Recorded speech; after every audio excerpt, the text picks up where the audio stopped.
I'm assuming that I'm live. I forgot to actually bring up my Twitch chat, so let me pull that up. I was like, oh yeah, I've done everything I need to start my stream. No, there's always something else. Okay, so let me run these ads, turn my light on. Waiting time, yeah! Okay, ads have started. Let me chuck it in the Discord. Here. Stream time. And then I get the link.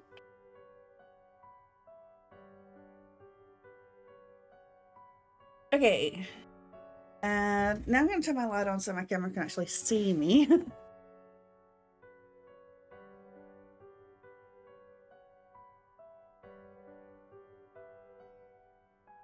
Okay.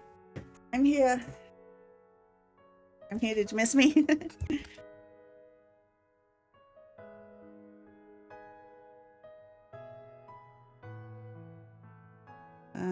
Let's just put this over here. RVS up. Okay, now I'm actually good to go. Hey Mark, how's the volume?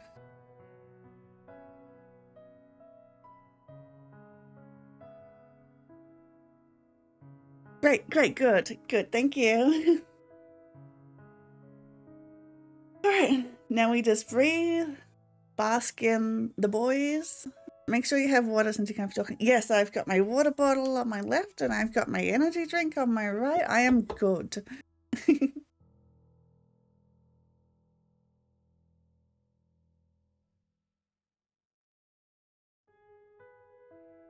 Yeah, it won't be as long as last time though, because last time I went 4 hours, and this time I have to end the stream after 3.5, because then I've got to make time for a doctor's appointment at 5, so I've got to end at 4:30.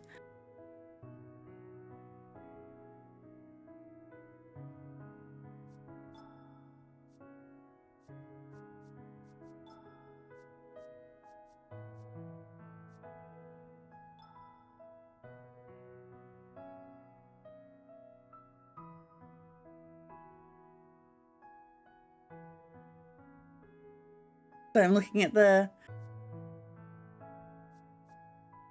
gallery. Look at the pretty pictures for the 30 seconds. For the ads.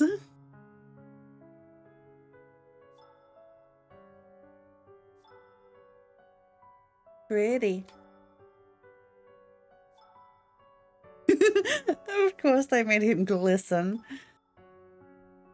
Now, why isn't he an option? Okay, that's all I've unlocked so far.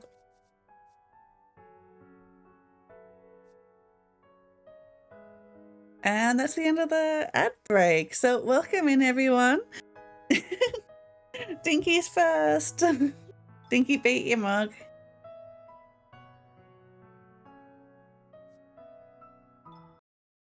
Hello. Boy time. Second, yeah. The time has finally come. I hope everyone remembers what we're doing. The base Warhammer chat.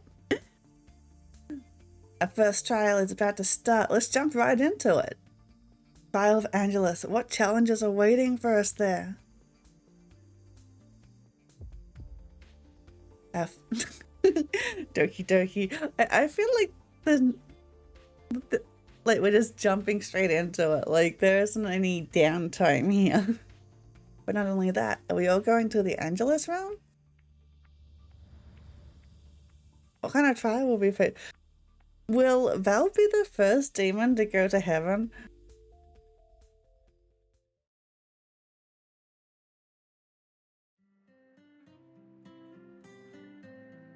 Oh, by the way, I added a new redeem. I added a remind me to save the game redeem because of that disastrous near stream last time. So you guys can help me. After the announcement, we decided to continue our discussion in the cafeteria. Luke, do you know anything about the trial of Angelus? Thank you. I figured I needed it. If I need, thank you for the head pat. If I need help to remind myself to like hydrate and stretch, then saving is the same vein, I guess. Luke thought for a moment before telling us what he knew. Angelists generally valued knowledge and wisdom. They love to innovate and improve the realm's well-being. Luke's explanation didn't surprise me at all. All Angelists I met had characteristics similar to his description. So they're smarty pants, they're nerds, basically. I think the trial of Angelus will focus on those two values, knowledge and wisdom. So maybe... we must think hard. Nerd. Yeah.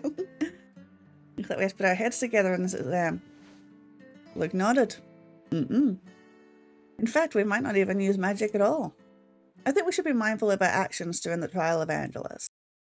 One misstep can be fatal. What kind of school is this? They're going to kill us? This is a high school. When he heard it, Ash couldn't help but glance at Val and sigh. What? What did you sigh at me for? You must think I'm going to make a mess, huh? I didn't say anything. You didn't have to. It's a good thing you're self-aware. What an asshole. What'd you say? Val didn't do anything to deserve this. And they started fighting again.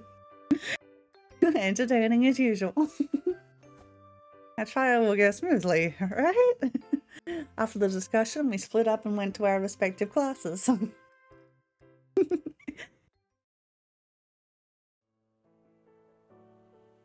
In magic class, Damien checked the progress of all students. Good, my magic is more stable than usual today. You worked hard, Tazzy. Your control of magic has improved tremendously. Thank you. Yes, I worked hard, off screen. After checking my progress, he also went to the other students.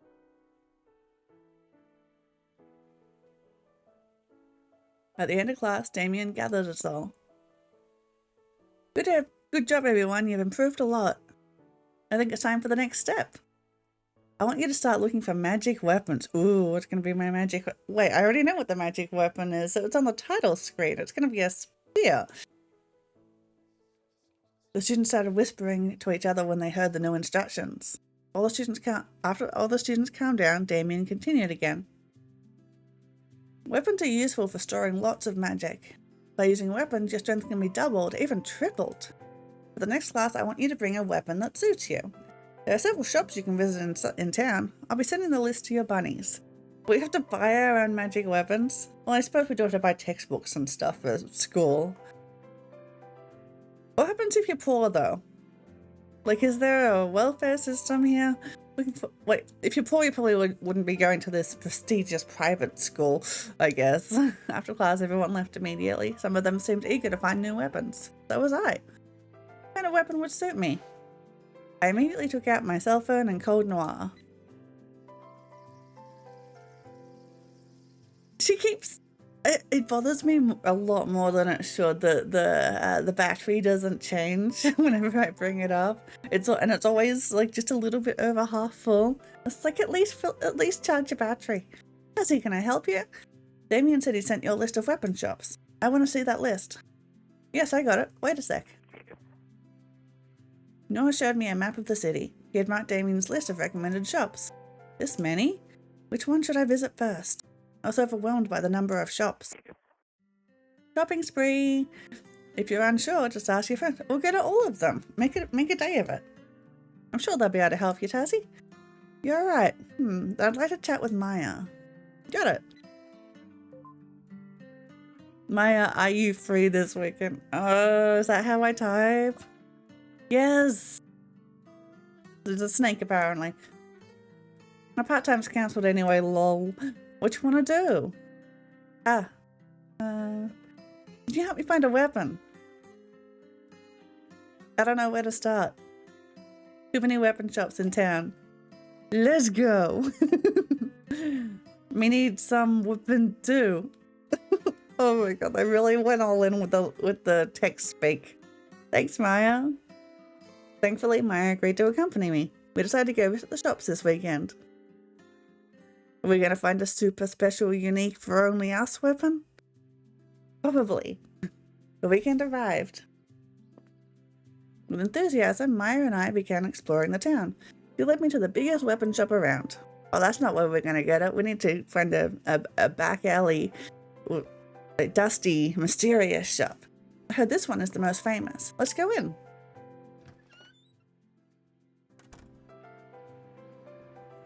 The store was bustling with other students also looking for weapons.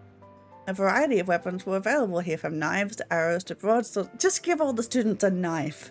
That's a good idea, right? No problems are going to arise from giving all the students knives. Well, let's look around.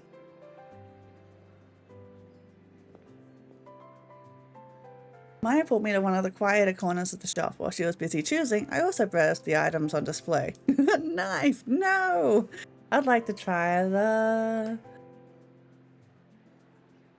I know the title screen had a spear, but I wonder if we get to actually choose, because I want to go bow. You know, go full Princess Zelda. I picked up a bow from the shelf next to me. Then I tried to pull the bowstring. But I was surprised at how difficult it was. Heavy. No! I immediately put the weapon back in its place. I knew it wouldn't be easy using these weapons. After all, I've never touched a weapon in the human realm. Yeah, that's what the servants are for. Darcy, did you find a suitable weapon?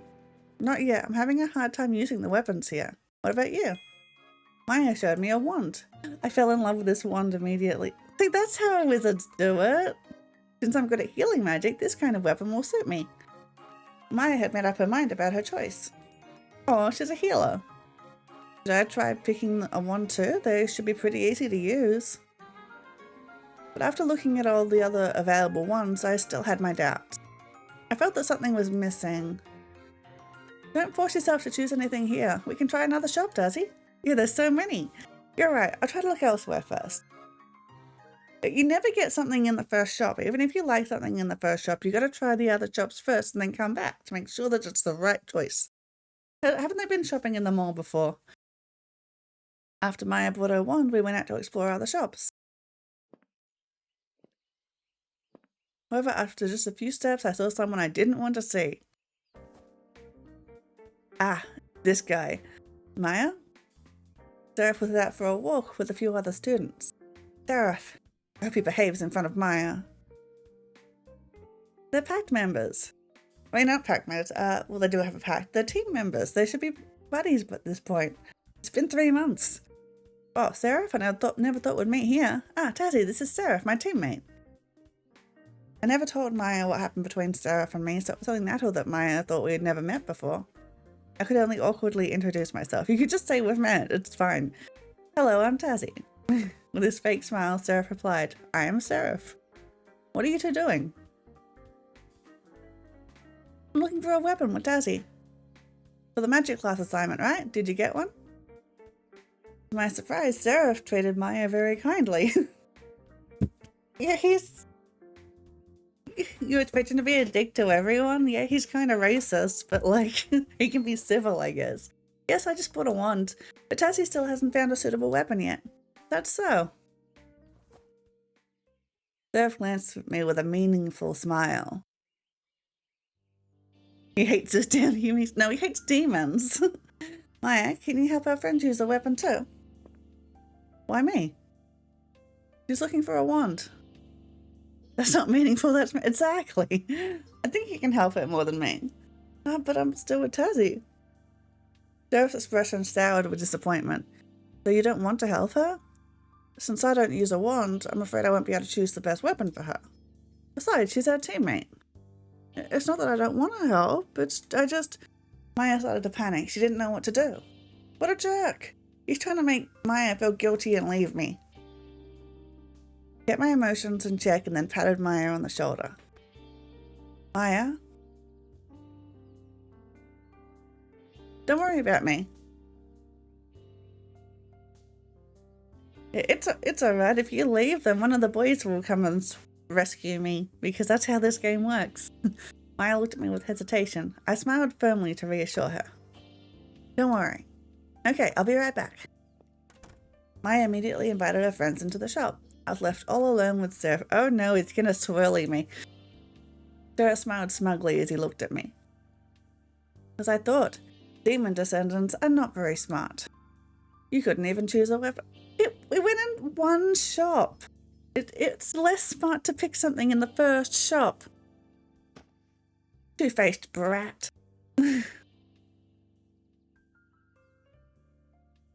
Ignore him. Not worth a response.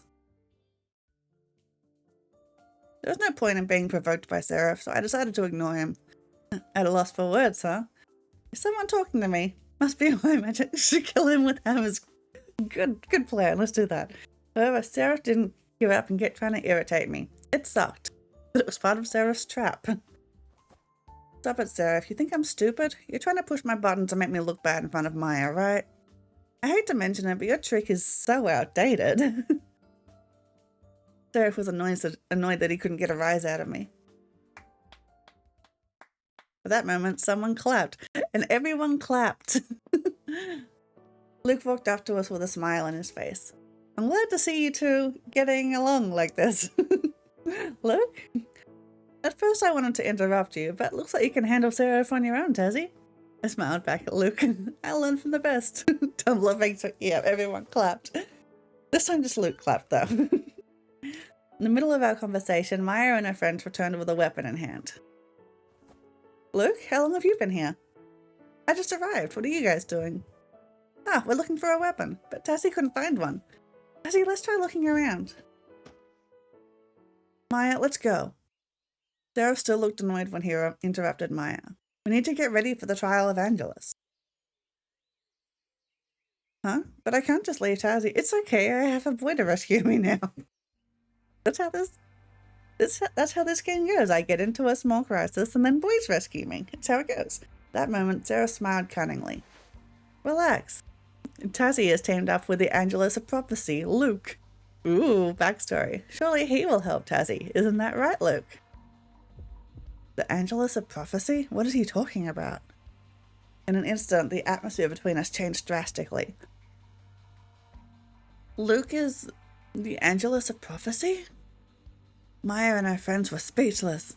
You're a boy, sorry. In this game, I am sure. What surprised me the most was Seraph. Oh no, he's mad. He's big mad. Despite trying to contain his anger, the breeze around Luke couldn't lie to me. Seraph continued talking. Ah, she doesn't know, does she? Luke is the Angelus of Prophecy, destined to undergo the sacrificial ritual in the Angelus. They're gonna kill him? Sacrificial ritual? Maya and her friends were still silent. Their expressions were unreadable. The silence was suffocating.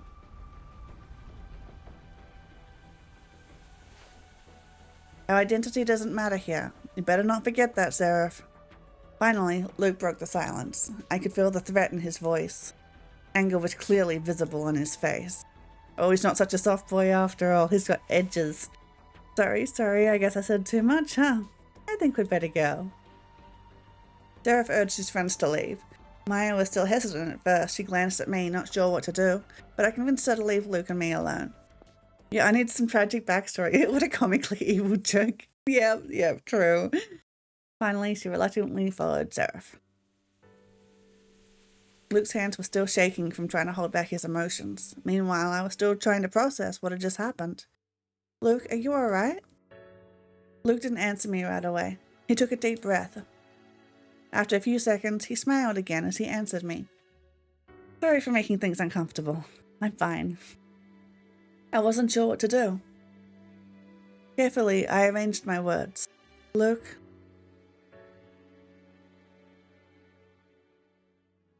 can I hear your story?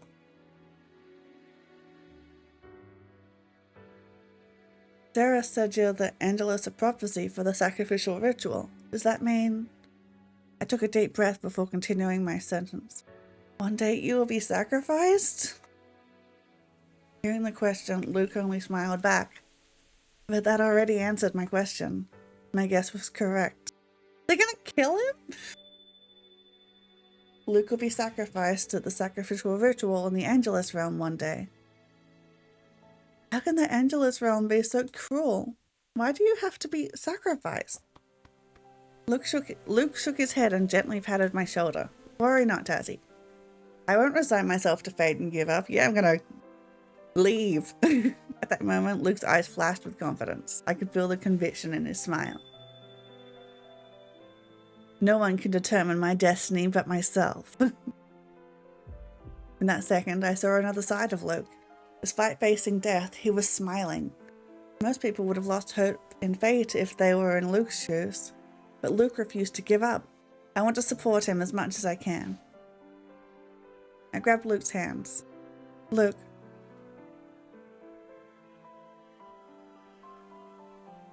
I'll help you. There's probably not much I can do, but I promise I'll always be by your side. Luke's gaze softened. He held my hand tightly. Thank you, Tazzy. I'm really grateful to have met you. For a moment, we stared at each other.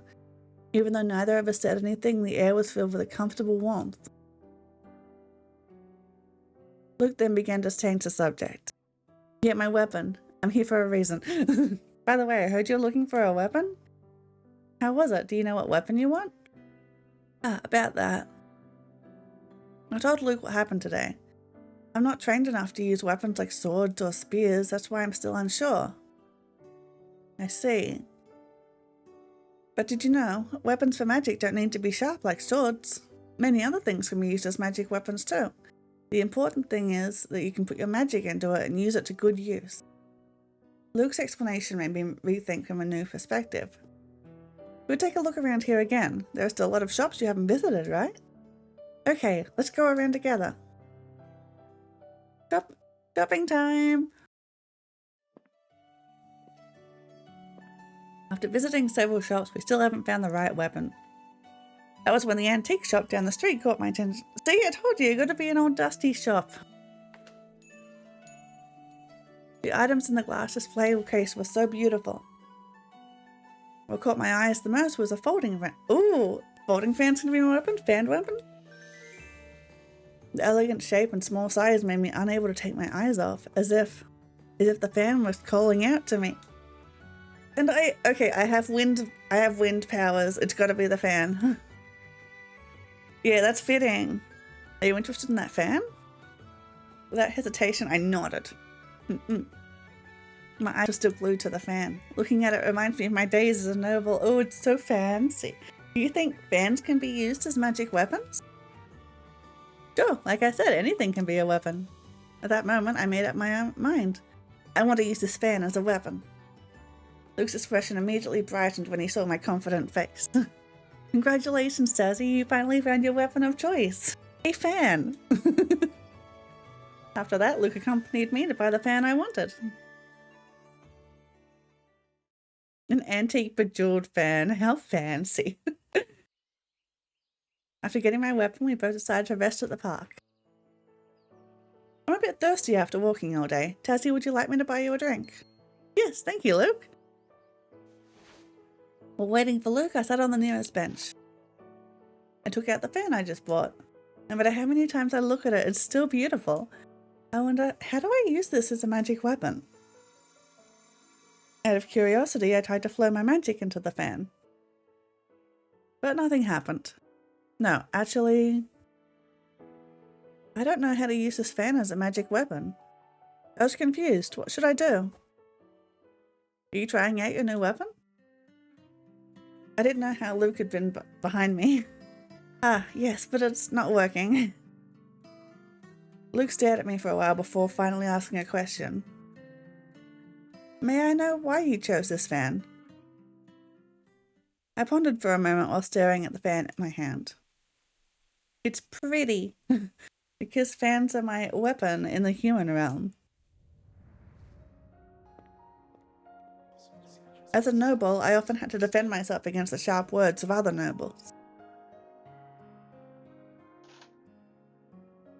To me, a fan is an object that can strengthen body language when battling in my environment. That's why I feel so comfortable when I see this fan.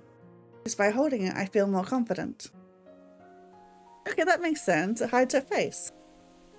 At that moment, I realized that Luke had been listening to me without interrupting at all. I mean, it was like 2 sentences. Like, were you expecting him to interrupt that? Sorry, I didn't realize I was rambling. It was a very short explanation. It's alright, I'm just glad to see another side of you. Now I understand how much this fan means to you. I'm sure no one else is suitable for this fan but you, Tazzy.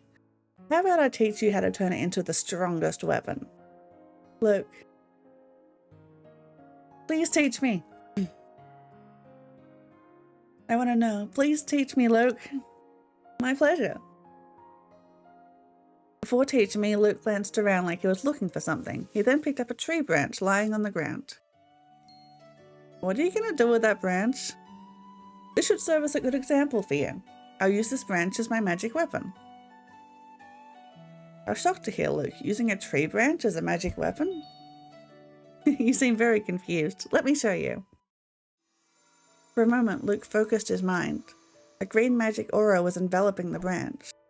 Luke then swung the stick at his empty drink can. In an instant, the can was split in two. I couldn't believe my eyes. How? It all depends on how you control your magic. Even the smallest things can be deadly if you use them properly. I was still in awe of what just happened. Would I be able to do it too? It's easy. First, apply magic energy to your weapon. I started following Luke's instructions, but I was still having a hard time getting my magic energy into foreign objects. I can't do it. Looks like you just haven't gotten used to it yet. Just imagine that the fan is part of your hand. Don't think of it as a separate object. Then use your magic as usual. Again, I took Luke's word for it. While clearing my mind, I tried to cast my magic on the fan. I did it! Read Luke is Luke, and I was going to say what my friend doing it. Good job, Tazzy. The next step is up to your imagination. What kind of weapon do you want this object to be? Earlier, I imagined this branch as a sword. My magic made it sharp so it could cut that can. I didn't know how many times I've discovered a new side of this magical realm, but I was always surprised by the great things that magic could do. What kind of weapon do you want this fan to be? Luke put another empty can in front of me. Just imagine. I thought about Luke's words while imagining what weapon I wanted. I want my fan to create sharp winds, like ninja.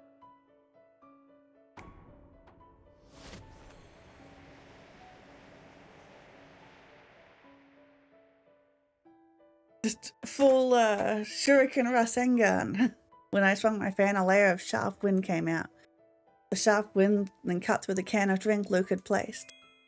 You did it! Exactly what I imagined. Finally, I can use my weapon properly. It's been like 2 minutes. You got it literally today. What do you mean finally? Thank you, Luke. Luke patted my head gently. How condescending. I'm glad I could help you. His sincerity touched my heart. I was really thankful that Luke helped me. I wanted to return the favor. Luke, you did a lot for me today. I want to give you a present. No need, I'm glad I could help you. But I want to thank you. Luke only laughed at me. Did you know? You've already paid me back for all this. What do you mean? How did I pay you back? Luke's hand gently caressed my cheek. Immediately, I could feel his warmth. Oh, we're in a romance scene. You can tell because of the glowies and the music. You spending time with me, this is enough for me. Because every second with you is precious. Jokies. My face immediately felt hot when I heard Luke's words. My words seemed to disappear as I looked into his eyes. But if you still want to return the favor, I don't mind.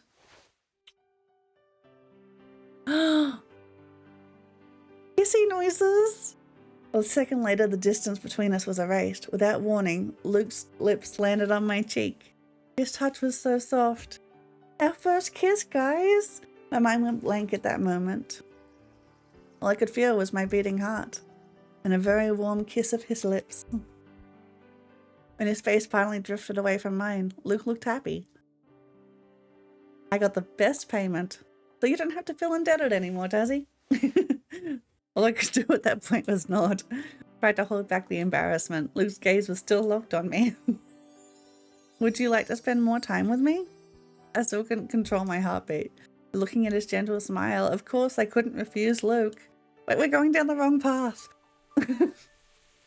That afternoon, we spent more time alone together. What were you doing? Oh my god, fade to black. The next magic class of... Oh my god, I think that was a fade to black.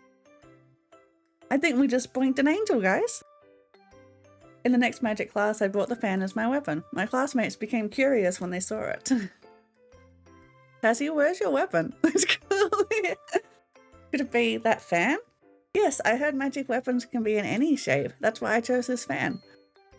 Wow, really? Show me how. Confidently, I recalled Luke's instructions yesterday and tried casting magic with the fan. My wind magic slashed the training dummy with ease. Wow, so we can use it like that? You're so cool, Tazzy. I'm so cool. Thank you. It's all thanks to Luke, your teammate, huh? I heard he's very good at controlling magic. Turns out the rumors were true. For some reason, I was proud when I heard them compliment Luke. Asking Luke for help was not a bad choice.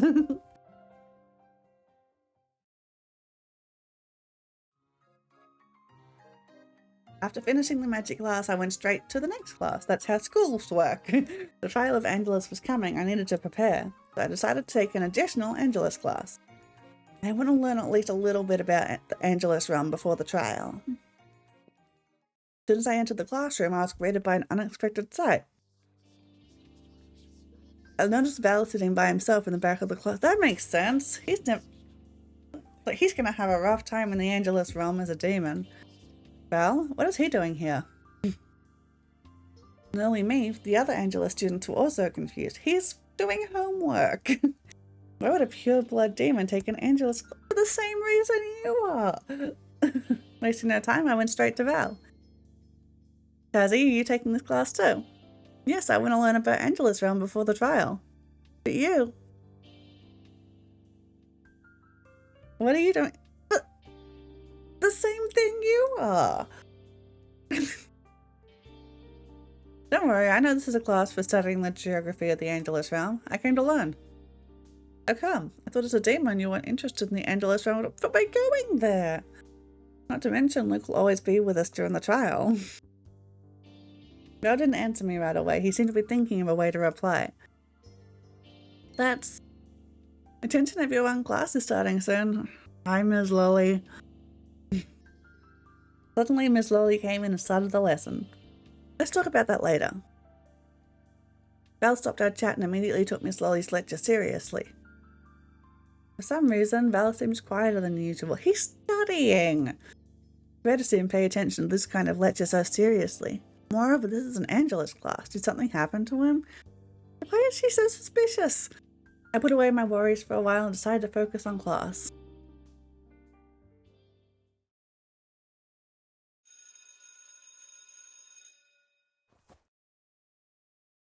Okay, let's end the class here.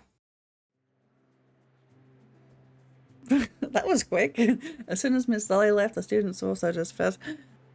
Like, do we not get to learn about the geography of the Angelus realm before we go? It seems like pertinent information. I glanced at Val, still unsure whether to continue the conversation or not. Val immediately understood what was on my mind.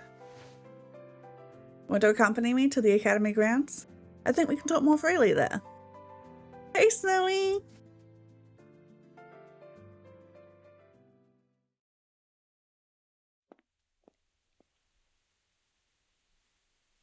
For a while, we just sat in silence, enjoying the cool breeze. After taking a deep breath, Val started talking. You were confused about why I took an Angelus class, right? I nodded slowly. Demons don't need to take additional Angelus classes, you know? Yeah. I've already learned the basics of Angelus realm as a future patriarch. Then why did you take this class? I wanted to learn as much as I could about Angelus Realm before leaving. But yeah, obviously, because I have something to find over there. Something my brother left me. Okay, so there is a mysterious reason. Val's brother? If I remembered correctly, Val's brother had already passed away. Carefully, I asked Val. Isn't your brother Why? Why would you say it like that? Val nodded at my question. And people don't have to be alive to leave you things. They could have left. Ugh. She's attacked. Non-existent. My brother died mysteriously. The day before his death, he gave me a box. I believe the contents of this box have something to do with his death. There's only one problem. Val was silent again for a few seconds. The box is sealed by 3 keys. The keys are scattered across 3 different realms. Demon Realm, Angelus Realm, and Human Realm. Ooh, he's on an RPG quest.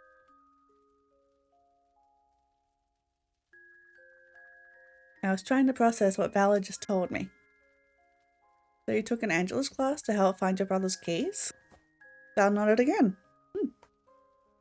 I managed to find 1 key in the Demon Realm. However, I can't visit the Human and Angelus realms before graduating from this academy. But now I have an opportunity to visit the Angelus realm during the trial. I don't want to waste it. Val's explanation blew me away. For a user of wind magic, that was a feat. The first time I saw Val so serious. Behind his relaxed smile, he was burdened with his brother's death. I unconsciously grabbed Val's hand. Val, I'll help you.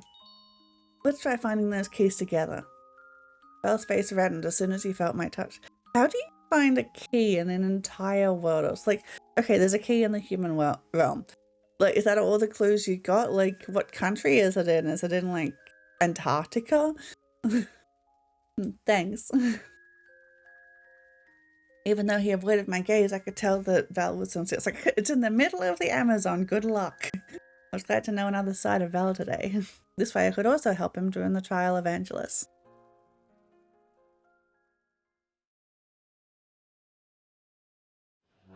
The day of the trial has finally arrived. Together, the participating students took an airship to the Angelus realm. Hydrate, good idea. I do need to do that. And stretch. Welcome back. Yes, I did kiss a boy for the first time. Well, Luke kissed me on the cheek, and then it faded to black, so I think I may have bonked an angel.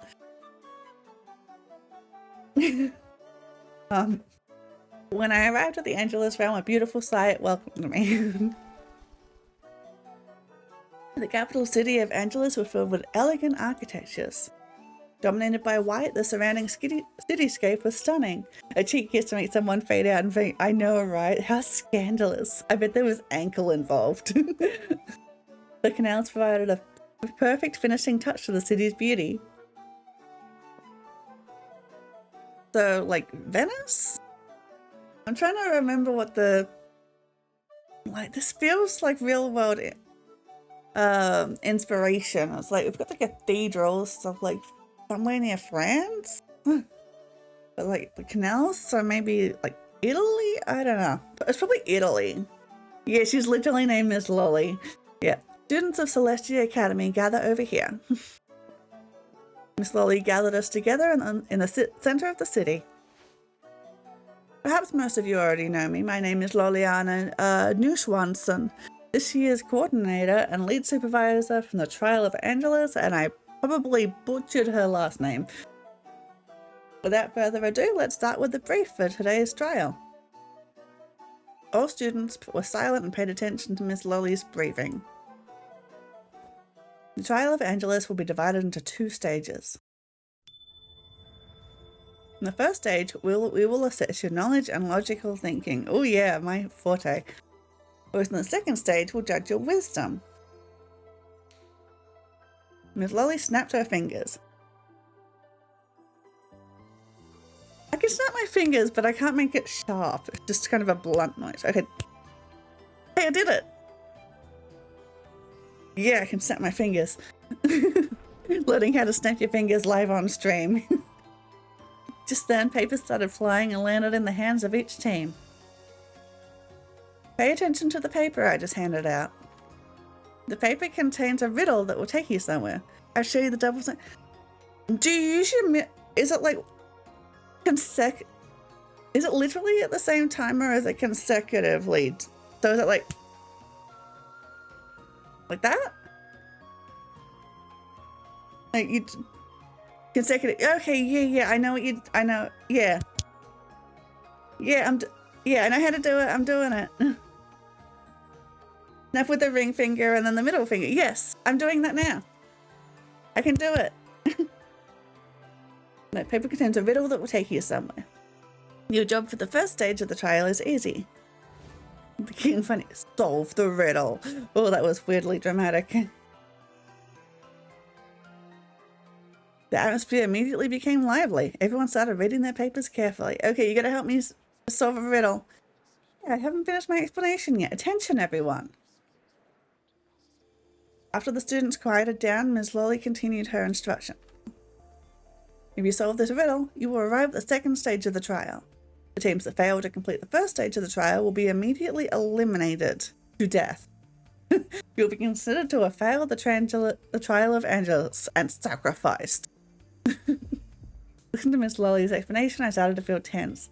I wonder when snapping was first discovered. I don't know, you should Google it and let me know. This trial was stricter than I thought.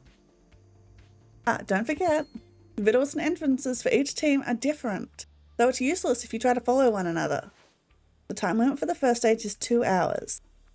Latecomers will also be eliminated. So we gotta run? See, that's the hard part. I walk so slowly. Like, people always get annoyed when they're walking anywhere with me because I just walk so slow. Like, I would not make it. No wonder I felt the same way. Remember, be careful with all your actions. We will closely monitor and evaluate your every move. With that, good luck, everyone. Okay, so no breaking the law, no jaywalking, or we'd be eliminated. After snapping her fingers, Miss Lolly slowly became translucent and then disappeared. Because walking off is not magical enough. All the students rushed off trying to find answers to their own riddles.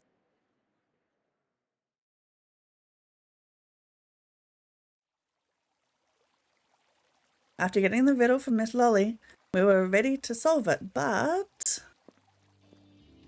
just as our team was ready to leave, Sarah came up to me. Oh no, it's Draco Malfoy. Seraph. What do you want? Not only me, Luke was alert and stood in front of me, but Seraph wasn't intimidated at all. Why are you guys so suspicious of me? Because you've been nothing but an asshole. Draco Malfoy, more like Dorco Malfoy. Yeah, exactly. I just wanted to chat with Taz. I don't want to talk to you. Seraph stepped closer. Luke was still alert and tried to stop him. Although Seraph noticed what Luke did, he simply chuckled. Hey Luke, are you that scared of me? What do you think I can do when the teachers are watching everything we do? I didn't know you were this paranoid. Oh, you'll find some way to ruin my day. Seraph? Go away. Bugger off. Nobody likes you. Just leave if you're here to annoy us. Seraph smiled mysteriously. He then reached out his hand towards me. I just wanted to cheer you on. May our teams pass this trial. Yeah, I'm not falling for that again. He sucked my magic out last time he shook my hand. No matter how I thought about it, this was all too suspicious. I'm sorry for what I did. I know I've done a lot of bad things to you, but I hope we can improve our relationship in the future. That's why I approached you. Seraph's hand was now reaching closer to me. No, I know what your powers are. It seemed like he wouldn't give up until I shook his hand. I stared at Luke. Luke watched Seraph for a while, made sure I didn't bring anything suspicious. Bad touch, yeah. Reluctantly, I shook it. No, bad idea. I hope you pass too. Thank you. After that brief conversation, Seraph left with his team. Even though there was still a lingering feeling that something was off, I ignored it. Why did you shake his hand? You know that he can do stuff by shaking hands. There are other more important things right now. Let's solve this riddle. We all read the paper that was handed out earlier. Riddle time! People don't usually drink me, but they can't live without my clear body. Where I end When I end, I go back to where I started. I stand firm among the golden crowned rods of life.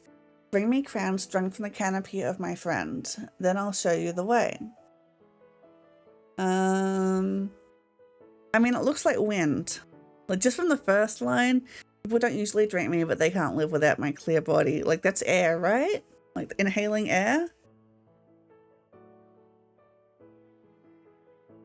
Confirm on the golden crowned rods of life. Bring me crowns strung from the canopy of my fin, which is the sky. And then I'll show you the way. The hell's this? What language is it written in? English. I was going to say water, but areas could... Yeah, you'd think it would be water, but the first line is people don't usually drink me. People drink water all the time. Why is physics easier to understand than this? Ash let out a sigh and shook his head. I didn't know what I was expecting from you. I'm not doing it. Come on, Val, just think of it as a game. It's gonna be fun. The idea of fun is really twisted. Riddles are fun. Once again, I looked at the riddle. Whoever made it, he really worked hard. It won't be easy. Solve it. I need to... I know I should cheer Val off. I know that's the right answer, but like, I want to solve it. I want to show off that I'm smart. All questions must have an answer. We'll just have to find it. I love your optimism, Dazzy. Val sighed. You're right, let's do it. I was throwing a tantrum anyway, just because it's hard. Following that, we started discussing the riddle. The riddle has a lot of metaphors which can make it sound confusing, but there's one clear clue here. People don't usually drink me, but they can't live without my clear body. At that moment, the gears in my brain started to turn. That means this is a liquid you don't normally drink, but is essential in daily life? Does it have to be a liquid? It really is important. We can't even live without it. At the end, it also mentioned a clear body. Oh, wait. Maybe it's the ocean. Air's a gas. Is the answer... Oh, it's blood. No, that is not... Wait, no, it says it's clear. People drink water. You can live without alcohol, and blood isn't clear. All of these are bad. I think it's blood, but I don't like any of these answers. We can't drink it and we'll die if we bleed out. But blood is not clear. That's true. I think the answer is water. But people drink water. Water is important for daily life, whether for drinking, bathing, washing, or other activities. That's also my answer, but don't forget about the part where it says people don't usually drink me. Whatever this water is isn't... I said it was the ocean. I don't like how they made me seem stupid. I don't like it.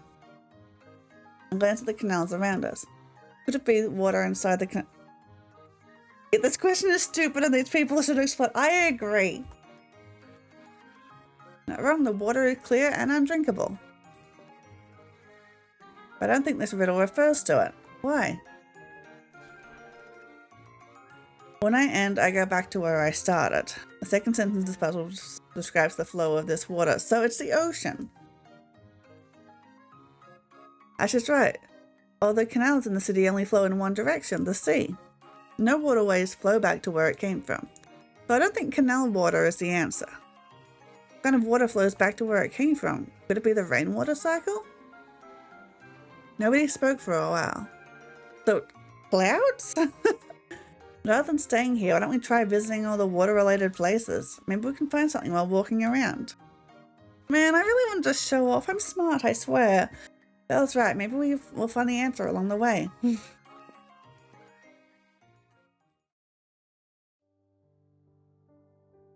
As we walked, we paid close attention to our surroundings. Thank you.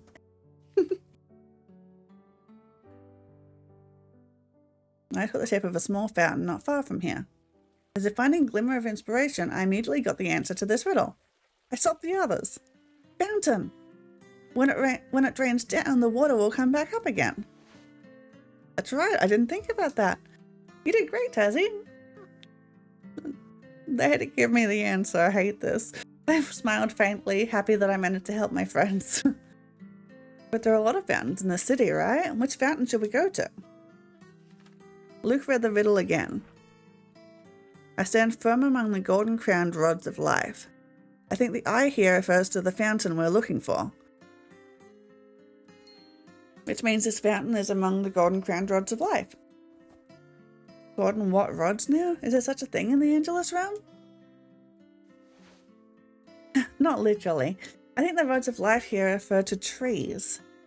The city is filled with parks in every corner, so I believe this fountain is in one of the parks. But it says the rods of life are golden crowned, so flowers. The crown here, okay, leaves. I'm getting everything wrong. Is there really a tree with golden leaves? Luke was silent for a moment, trying to compose his words. Here comes the tricky part. Gold-leaved trees do exist, but you can't see it directly with the naked eye. What do you mean? Under normal circumstances, they will look like normal trees. They'll only show their gold leaves when Angelus magic is applied to its trunk. That means we have to check the trees in each park one by one. That's going to take wherever. We've only got 2 hours. Luke nodded. Problem is, I can't remember which parks have a fountain. On that matter, leave it to me. Yay, we got a GPS bunny. Suddenly, Noir appeared from my cell phone screen. I scanned the city and managed to find every park with a fountain. Convenient. Noah then showed a map of the city with some of the places already marked. There are a total of 6 parks with fountains, 3 to the east of the city and the rest to the west. Wow, you really are smart. He's got a GPS. What? Wait, how are the demon-only groups supposed to do? They're not. The Angelus trial is only for angels. We're the pureblood Angelus and the half-blood Angelus are the only ones doing this trial. We're the only one doing all 3 trials. Because we have hard mode. You're very helpful. Good thing we have Noah. Thank you, Noah. Yeah, that's what I'm here for. After Noah got back into the phone, Luke suggested we split up. Since we have limited time, let's split up the tasks. Because we need Angelus magic to check for gold leaves, I'm going with Val. Well, Val won't be able to check anything with his demon magic. Cassie, I'm not sure if your magic will work because of your demon blood. You should go with Ash. Good idea. Is that okay with you, Ash? Of course. Okay, we're getting an Ash scene. After dividing which parks each of us should check, we split up.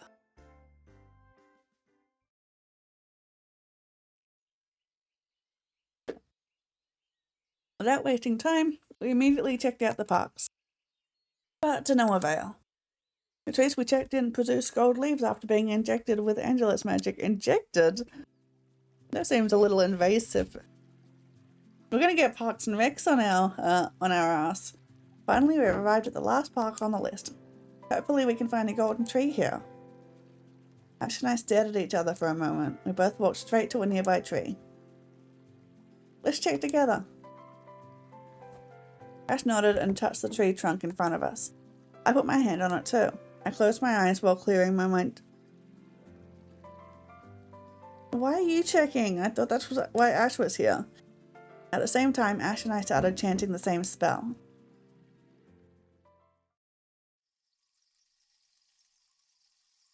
Slowly, I let my magic flow into the tree.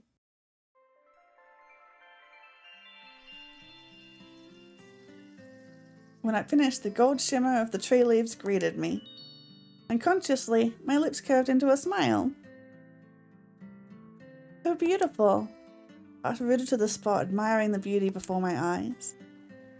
Good job, Tazzy. We found it. I immediately noticed my surroundings. In the middle of the park, there was a fountain with 4 angel statues in each corner. Relief watched over me. Good thing we guessed right so far. I'll let the others know. Did you ever drink smart water and eat Smarties before a test? No, I really should have. Did it work? Did you pass? Val, we found a park with a golden tree. Shares location. Nice. It's like she didn't actually share the location. She just typed in role-playing mark. It's role-playing starts shares location. Nice. Please wait for us. We might take about 30 minutes. Okay. It said they'll be here in 30 minutes. Okay, let's wait for them. Ash and I sat on a park bench to pass the time. And this is where the fun stuff starts, I guess. 30 minutes or not. There's not going to be any romance scene 30 minutes in a park by a fountain? This is the perfect time for romance stuff. The time went by. For some reason, I started to feel nervous. It's been 30 minutes. Why are Val and Luke still not here? Call them. You've got a phone. I realized the time was running out. We're not getting anything done just by idling like this. Is there anything I can do while waiting for Val and Luke? They're both making out. Best case scenario. A few seconds later, the breeze around me turned dark brown. The breeze swirled around Ash. Its color signified anxiety. Is Ash also anxious about not doing anything while waiting for the others? It's been over 30 minutes. How come Ash and Luke haven't arrived yet? Man, I'm glad this girl isn't around me because the wind would just be brown all the time. Ash immediately tried to contact Luke and Val, but no response at all. I felt something was wrong here. Strange, they're not answering. Noah, do you know what happened to Luke and Val? As soon as Ash called him, Noah immediately jumped out of his phone. Luke and Val got into some trouble along the way. They're being questioned by an officer. Because there's a report of it that a pure-blood demon is roaming this capital city of... He was invited! Ash and I were both surprised to hear Noah. Are they okay? Fortunately, Luke is with Val, so all is well. Currently, they're in a hurry to complete the paperwork needed to get here. That's why they couldn't respond to your calls. Ash fell silent hearing Noah's answer. He was seriously thinking about something. Time is ticking. We can't just sit around and wait. Percy, how about we try to find more clues to complete the first stage of this trial? I think that'd be more useful than doing nothing. I think nothing's pretty useful. Right, Luke and Val would be glad to know if there were progress. Ash is right, our time is limited. I'd better not sit around and just waste my time like I have been for the last 30 minutes. Ash. Let's solve this riddle. Let's solve this riddle together. Thanks for helping me, Tazzy. Ash and I immediately discussed the last sentence in the riddle. Bring me crowns strung from the academy of my friend, then I'll show you the way. So you just put the leaves in the fountain. Easy.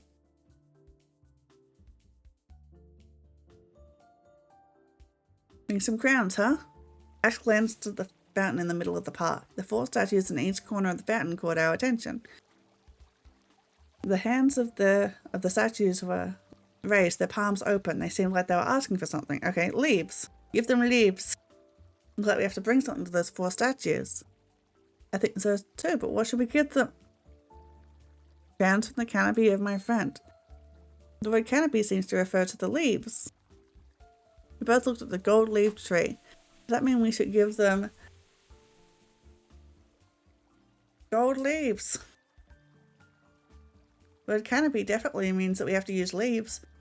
The riddle says we should make a crown from it, so a crown made of leaves might be the answer. Ash nodded. I agree with you. Without waiting, we headed straight for the gold-leaved tree. I tiptoed to reach the leaves of the tree. Unfortunately, I was too short. Because I'm just a little girl. I can't do anything on my own. Why is the tree so tall? Suddenly, I felt a warmth on my back. Don't push yourself. From behind me, Ash grabbed the gold leaves with ease. See, I need a big, strong man to do this work for me. He was so close, I could clearly feel his every move. My face was heating up. Oh no, now he's slightly closer to me. I think this is enough. Ash showed the leaves he picked. In close inspection, I could see the golden sheen more clearly. These leaves are so pretty. This is my first time seeing something like this.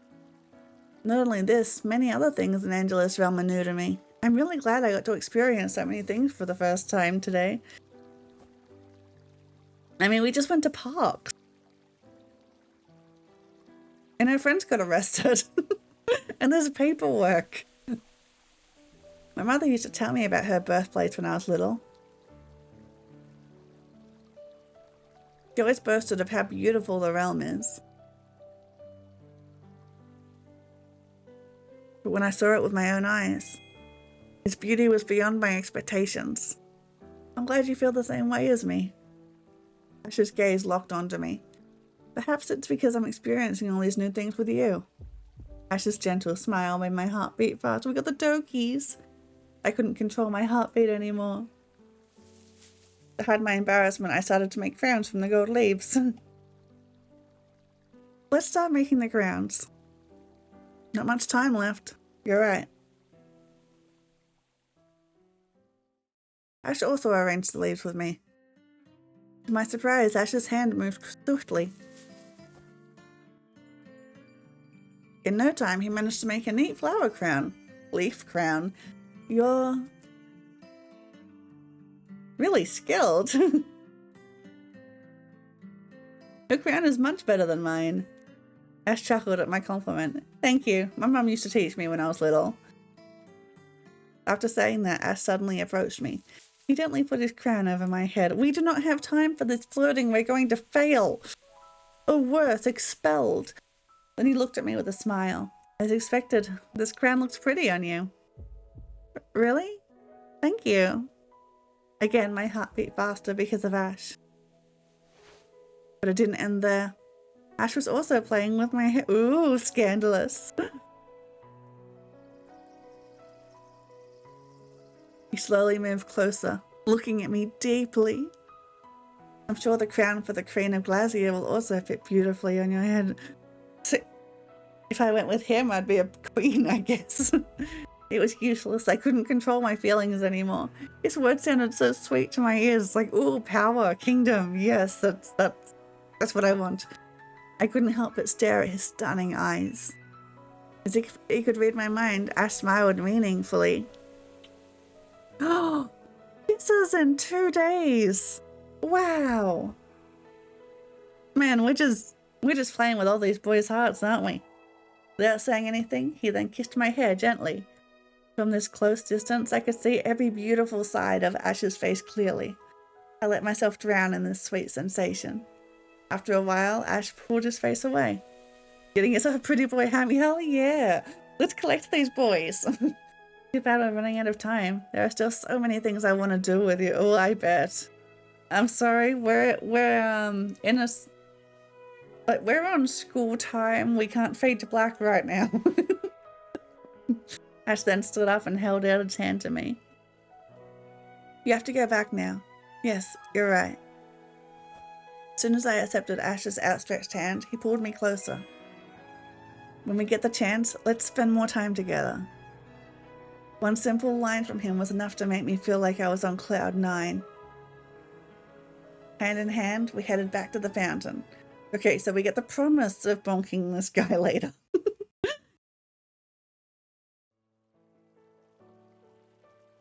After a while, Luke and Vel finally arrived. I wonder if they had the same sort of time as us.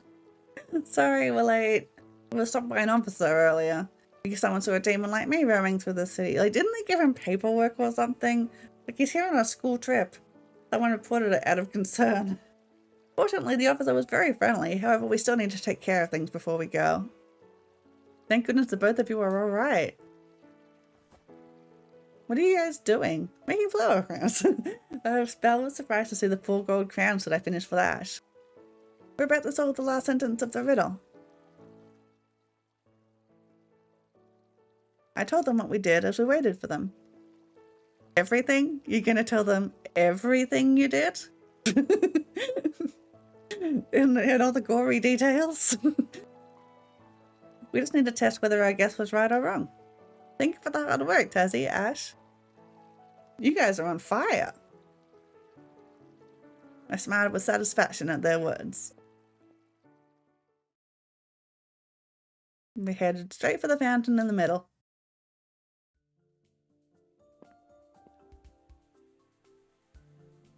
Everyone stood in front of each statue. Hopefully our guess is correct. At the same time, we put the gold leaf crowns on the head of each statue. In that instant, the statue started to shake. I could hear the rattling of gears. Success! Were we right? However, my excitement didn't last long. After the vibration, nothing else happened. We all stared at each other. That's it? Did we do something wrong? It doesn't seem like we were wrong since the statues did react. Did we miss something? We tried to do something else, like putting the crowns on their palms or changing the shape of the crowns, but still nothing happened. At that moment, Noah appeared from inside my cell phone with a panicked expression. Guys, only 5 minutes left. Hurry up or you'll be eliminated. We became restless hearing Noah's warning. That's weird, why can't we do anything? It feels like there's no right answer to this riddle. Seraph did it. We're racking our brains as the time continued to run out. All except for one. Val was watching the statue's hand carefully. Hey, doesn't this hand look like it could be moved? All of our attention immediately turned to Val. How do you know? Instinct. If you have nothing important to say, just shut up. What'd you say? What if I got it right? There's nothing to lose at this point. You have no other answers. When Val rebutted Ash, he instinctively pressed the hand of the statue in front of him. Like a lever, the statue's hand was pushed down. Everyone was speechless at this incident. No one could have guessed that Val's words would be correct. God, nobody thinks much of Val, huh? Even Val himself. Let's press the other statue's hands. Hearing my instructions, everyone returned to their feet in front of their respective statues. At the same time, we all pressed the hands. For a few seconds, nothing happened. At that point, I was close to giving up. Are we really going to fail here? However, the ground beneath me began to shake. In the blink of an eye, a hole appeared under each of us. What? Holes? What now? My instinct was right?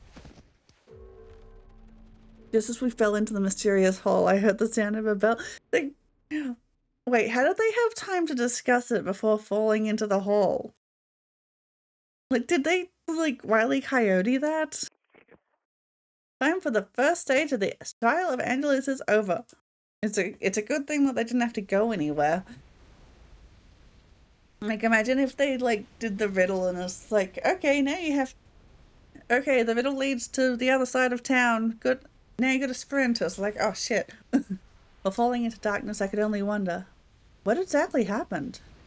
Was there any hope for my team to pass this trial?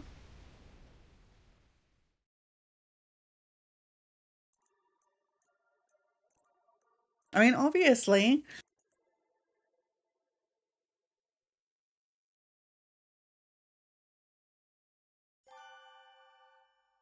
You have unlocked Side Story 9, Liliana Newswanson. You have unlocked Side Story 10? Ah, I'll do the side stories at some point. Night at the Alistair, Chapter 7.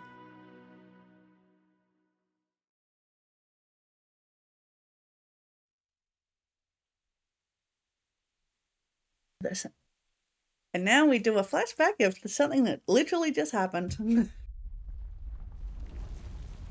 Began to shake, a hole appeared. We have our Looney Tunes moment, a sign of a bell. And we're falling. Darkness felt endless. Okay, when is it going to end? After a while, I finally broke free of the darkness. I braced myself for the impact. But somehow I fell on something and stuff. Okay. If you fell for that long and landed on Val, like, you should both be dead. Ugh. Like, a demon's just, like, really goddamn tough. Hey, you good? Can you get up? I didn't realize that my hand was resting on Val's chest. Oh, a cup and a feel. I quickly got up and walked away from Val. Sorry. Are you okay? Yeah, no worries. Val's flushed face made me feel embarrassed. Slowpoke. You couldn't even catch Tazzy. I suddenly appeared behind Val and started teasing him. I was just a bit startled, alright? Come on, what matters is everyone is safe. How did they not die? That was a long fall, apparently. I started observing my surroundings. We came to a large circular room. On each side, there were dozens of doors with different patterns. Not far from us, the other Angelus students were watching our team. At that moment, I realized something. Wait, there are way fewer students in this room than before. Yeah, they failed. How many teams failed to pass the first stage? Oh! Hi! Welcome in! Incoming some cuties. Hello, cuties! Welcome in! Thank you for the raid!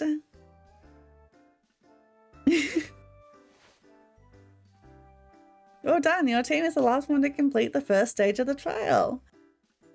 So, how are you going? What were you playing? Yes, it's Miss Lolly. You're lucky. If you're even a few seconds late, you'd be eliminated. Miss Lolly is a character. Yes, Miss Lolly is a character. She's a teacher. We were playing this. We just started. Oh, nice. Are you liking it? The 2 chapters. Okay, I'm on chapter 7. So, there are spoilers. So if anyone doesn't want to see those spoilers and they want to keep watching you, then it's okay if you leave. Oh, okay, good. Just letting you know. And also, if you need to leave and take care of yourself, you absolutely go and do that. But I really appreciate you coming. Thank you so much. I immediately breathed a sigh of relief. Even though it was close, luckily our team made it through. Good thing Val has sharp instincts. Right, thanks, Val. Sorry for dismissing your idea earlier. Val smiled faintly at us. Don't sweat it. Thanks for listening to me too. Ugh, I had voices for all these, but I'm a little bit rattled now. Miss Lolly then gathered for us for a briefing on the next stage. Even though you've successfully passed the first stage of the trial, don't let your guard down. The real trial is just about to begin. I should go get dinner since it's 9 p.m, but I do want to see what's ahead for us, but also who you can romancing. I'm going to try and romance Val. He's a good boy. I was expecting him to be edgy, but he's a very good boy. But he is the only boy I haven't kissed yet, so I don't know how it's going. Yeah. That was a good. Yes, he's such a good boy. Then he pointed to the doors around the. She then pointed to the doors around the room. Look at the doors around you. Each team will enter a door at random. Inside you, we put into a simulated court. We're playing Ace Attorney. Your task is simple. Use your discretion to judge the case. Oh my god. We're doing Phoenix right now. The other students started whispering to each other, discussing what kind of cases they might face. It's a murder. Gonna hop off now? Okay, thanks for coming. Good night. Sleep well. I was still trying to process Miss Lolly's explanation. Bye, Dinky. Seeing our concern, Miss Lolly smiled warmly. Remember, what can be considered justice can vary from one individual to another.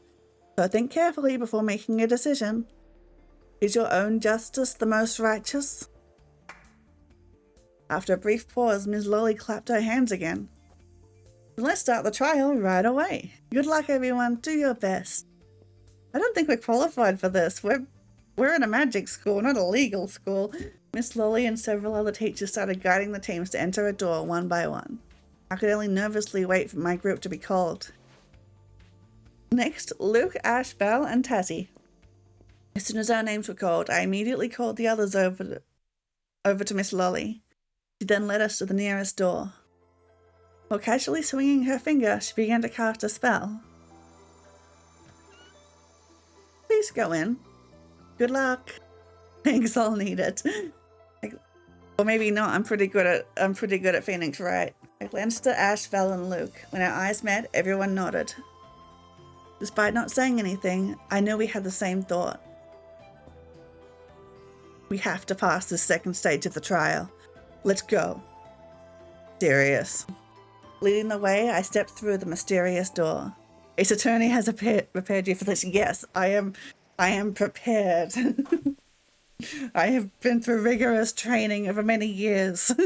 Inside, we were greeted by a long white hallway.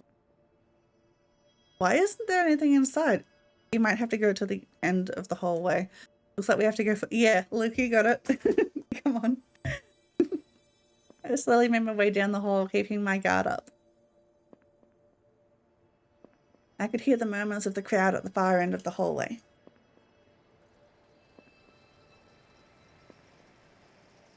And we're in the courtroom. The moment we left the hallway, we suddenly found ourselves in a courtroom. Funny how hallways work. Everyone in the room immediately turned their attention to us. Behind the defendant's table, there was a thin little boy. Oh no, his face was pale and his clothes looked shabby. On the other side, a young man stood in front of the prosecutor's table. So I see that they're they're continuing the Ace Attorney tradition of having the prosecutors be very hot. Exactly. He's very Edgeworth coded. The gallery was packed with people sitting on their seats. Looks like our judges have finally arrived. Then we can start the trial immediately. Is there no defense attorney? So we really are thrown into a courtroom. Please take a seat at the bench. The prosecutor pointed to the raised desk in front of the room, which is traditionally known as bench. Okay, thank you for the terminology lesson. We were still unsure about this. But for the time being, I decided to follow the prosecutor's instructions. He's got Francisco's colors. Oh, he does. He absolutely does. Looks like we have to become the judge for that child's case. Luke glanced at the little boy in the middle of the room. After we sat down, the young prosecutor looked at us. How young is this kid? Like, there's a maximum age you can be tried for. Minimum age you can be tried for, like, criminal crimes. Is he under 10? He seemed to be signaling me to do something. Bang the gavel! Court is in session! As judges, we definitely have to do something. At the beginning of the trial, laws must be different in this realm. Yeah. I should ask about the defense attorney. Obviously, there's no defense attorney. Where is the defense? Before I could finish, Luke interrupted me. Tazzy, in some trials, a defense attorney is not needed. But now, as the judges, we need to call the case first. I'm just getting info. The prosecutor was disappointed when I made a mistake. We don't have legal training. Well, why is getting info a bad thing in judging a case? I was embarrassed, but I managed to compose myself. Focus, Tazzy, this is no time to be embarrassed. Good day, ladies and gentlemen. This court is now open for today's trial. If both parties are ready, please give me your opening statements. Your Honours, I present Harry Smith in this theft case. Following that, the prosecutor explained the chronology of the case. Last Friday, Harry Smith's opened his bakery as usual. So I need a drink. There's going to be a lot of reading here. But in the middle of business hours, the defendant, Sam, stole Harry's goods. The prosecutor pointed to the frightened boy in the middle of the room. This incident not only caused financial loss to my client, but it also caused him psychological trauma. Nowadays, Harry is always nervous when opening his bakery. Therefore, on behalf of the client, we demand a compensation of 20 gold coins. I rest my case. Okay. In a fit of anger, a man in his 40s suddenly stood up from the gallery. That's right, you must give this impudent little boy the heaviest punishment. Otherwise, he'll just do it again. The other villagers supported Harry's words. Yeah, no, he can't pay 20 gold. Look at him. Sam became even more frightened upon hearing Harry's screams. I started to feel sorry. Even though he's committed a crime, Sam was still a child. What could be the reason behind his act? I mean, he saw bread. That was when I realized the atmosphere in the courtroom was starting to become heated due to the rowdy villagers. I'd better order in the court. Calm them. Order. The trial is still ongoing. I warned them in a stern voice. After a few seconds, the crowd fell silent again. Good job, Tazzy. I felt relieved that I did the right thing. Well, I got something right. When things calmed down, I continued with the trial. Does the defendant have any objections to the prosecutor's statement? Sam was frozen in place, his body trembling uncontrollably. After taking a deep breath, he mustered up the courage to speak.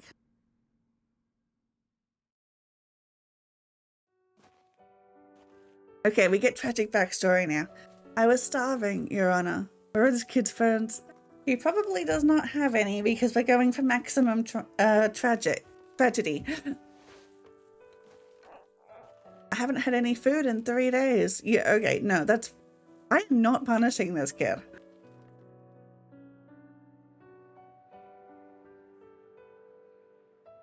When I saw Mr. Harris open up his bakery, I couldn't take it anymore, so I decided to steal the bread. Get this kid some guardians. Please forgive me. Hearing the little boy's plea for mercy, Harry couldn't contain his annoyance. What kind of excuse is that? Does being hungry make it okay to commit It is okay to not want to die. You were just too lazy to find... Like, he's like 8. So you decided to still... God damn it, Harry, what the hell? Sam hung his head. He tightened his tiny fist, holding back his emotion. Like,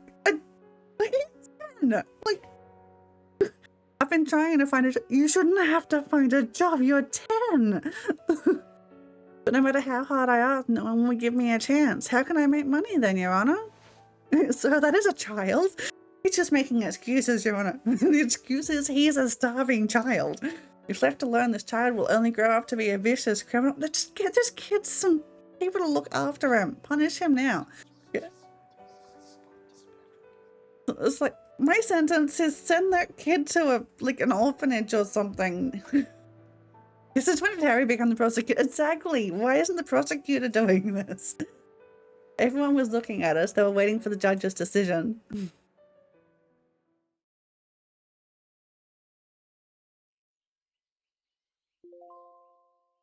Meanwhile, in Damien's office, oh my god, why are we changing POVs? While checking his work documents, Damien heard a commotion from the academy grounds. Curiosity pushed him to see what was going on, and God knows it isn't his duty as a teacher because he's not very good at that.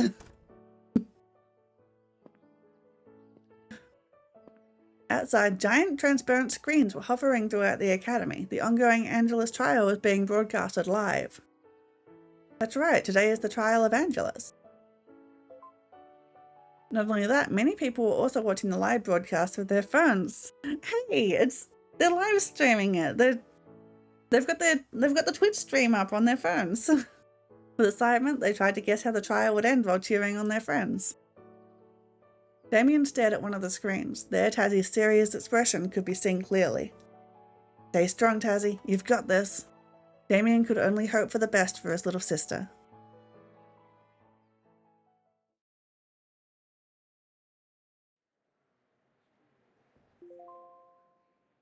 Back in the Angelus trial. Now, that was a weird POV shift, but we're back now. After hearing the chronology of the case and the statements of each party, we were given time to discuss. What do you think? What should we do? We should decide on a punishment for the defendant. He needs to pay for his... So that is a child. That's the main purpose of this trial, right? No. No, it's not. Ash.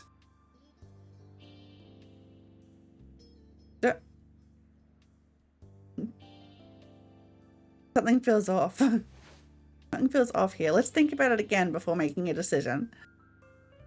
As he's right. Besides, it's important to consider why the child committed the theft, because he was starving. He committed a crime because he had no other choice. I think we should let him go. I think we can't do that either, because he's just going to go back and starve. We can't do that. No matter what, Sam has committed a crime. I agree with Tazzy. Sam himself is well aware that he did wrong. If we just let him go, it means we support his actions. A lot of people would be dissatisfied with that decision. Cases like this are hard to solve. There's a lot of ambiguity here. Nothing is truly black and white, because everyone has their own faults. I mean, it seems pretty black and white to me. This kid needs people to look after him. When Ash finished speaking, we all fell silent. I think the breadman should give the kid a job. You know, I would agree with that if the breadman wasn't such an asshole. Like, you know he's not going to treat that kid right. There is no workers' rights for that kid. I was lost in my own thoughts. Everyone has a point, but I think there's still some information we're missing. The breadman would not take... Yeah. Is there any information about Sam's background? The prosecutor smiled faintly before handing me some documents. The provided documents were very detailed, including places Sam would frequently visit. While Sam was living on the streets, many villagers saw him. As I turned the pages, I discovered unexpected information. Social institutions often visit the village to ensure the lives of street children. Yet where are these social institutions? But no one reported Sam's conditions or whereabouts. The system has failed this small child. At that moment, Miss Lolly's words came back to my mind. Remember, what can be considered justice can vary from one individual to another, so think carefully before making a decision. Is your own justice the most righteous?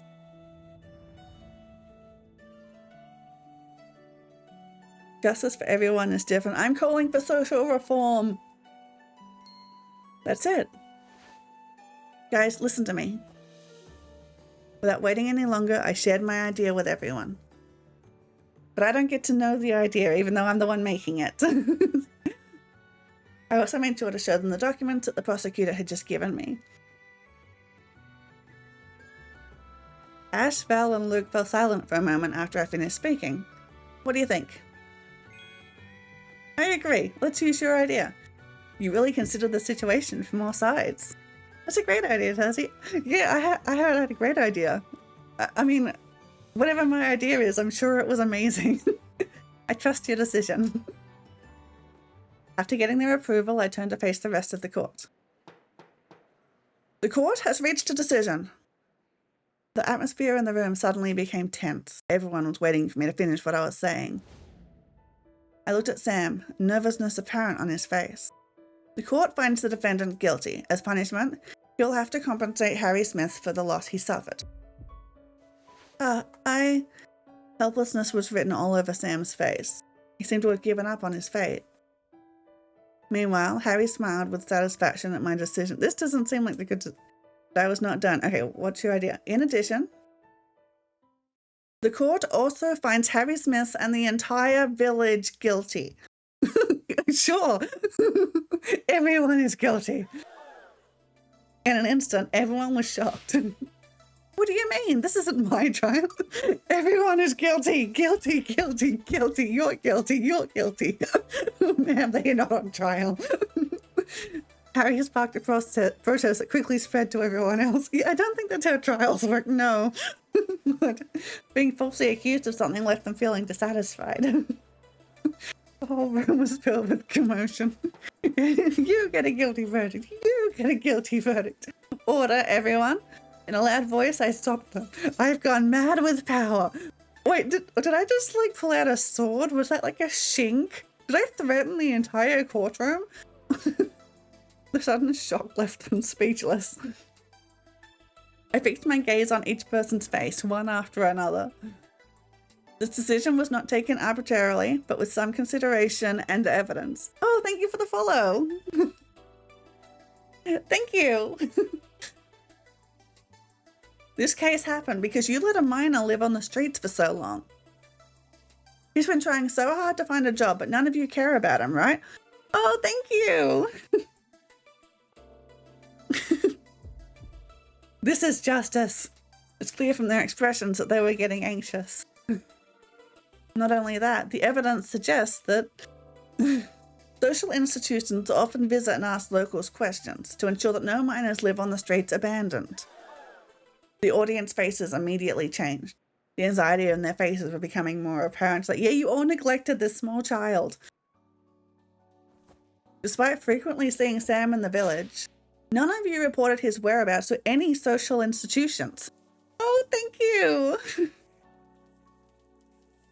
Your negligence could have killed someone. Like, he hasn't eaten in 3 days. Therefore, the court finds you guilty of attempted murder. Jail for everyone, to the dungeons. Your carelessness has pushed a child to do such an extreme action. This time, everyone was silent. No one objected to what I said. The entire village goes to jail. This is justice. Meanwhile, the prosecutor seemed like he was becoming more interested in the flow of the trial. As punishment, all of you have to perform community service. Every villager has a duty to help locate and provide assistance to children who live on the street. They must report it to social institutions. Sam will have time to pay for his crimes until he reaches the legal working age. As for the rest of the villagers, starting from now, you have 1 year to serve your sentence. Never turn a blind eye or deaf ear to the suffering of others. For 1 year? After a year, they can turn a blind eye or deaf ear to the suffering of others? Okay. No one argued with us anymore. It looked like they had acknowledged their mistakes.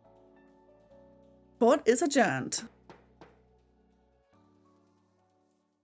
Oh yeah, I'm so good at this court thing. Just on the whole courtroom to jail. Easy. When the trial ended, Sam approached us hesitantly. Yet there is no way that this kid can pay back. Like, why did I make him pay back the money? He doesn't have that. What is it? That's not what I expected. In need of something? You need anything from me? Sam shook his head. He then took a deep breath as if preparing himself. Yeah, this kid has no money. What's the breadman trying to get from this? If he can't even buy a loaf of bread to feed himself, where is he getting the money? Is he just going to steal it from someone else? Thank you, Your Honor. Sam's unexpected thank you caught me by surprise. Since I was just a poor and abandoned child, no one has ever stood up for me before. The world seems so unfair to me. But for the first time today, I experienced true justice. This is justice. Sam then showed us a bright smile. Thank you. Seeing him, we felt happy. We're just doing what we're supposed to do. Live well for now, but only for now. Later on you can suffer. Don't starve anyone. This defendant, what they'd be called in the biz, not collectible. Yeah.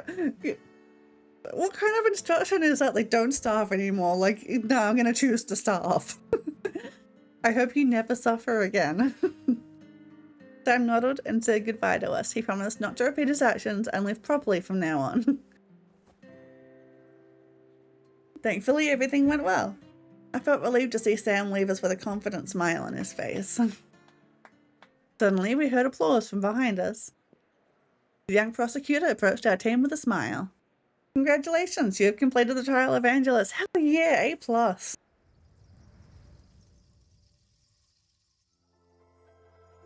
Suddenly, the courtroom vanished before our eyes. GG, thank you.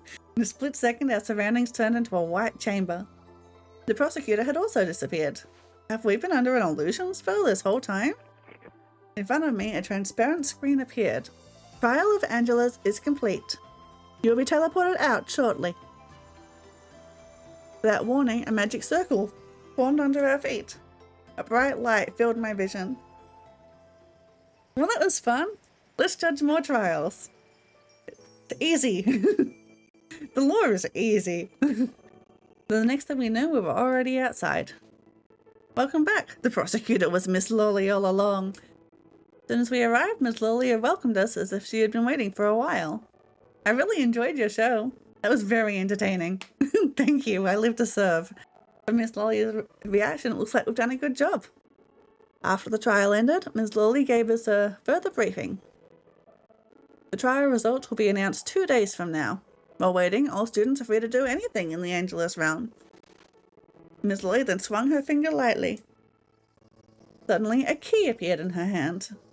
The Academy has prepared lodgings for you. You can rest there if you want. If we don't pass, do we not get the lodgings? Do we just sleep on the street? Will that be messed up or what? After getting the key from Miss Lolly, we left the trial area together.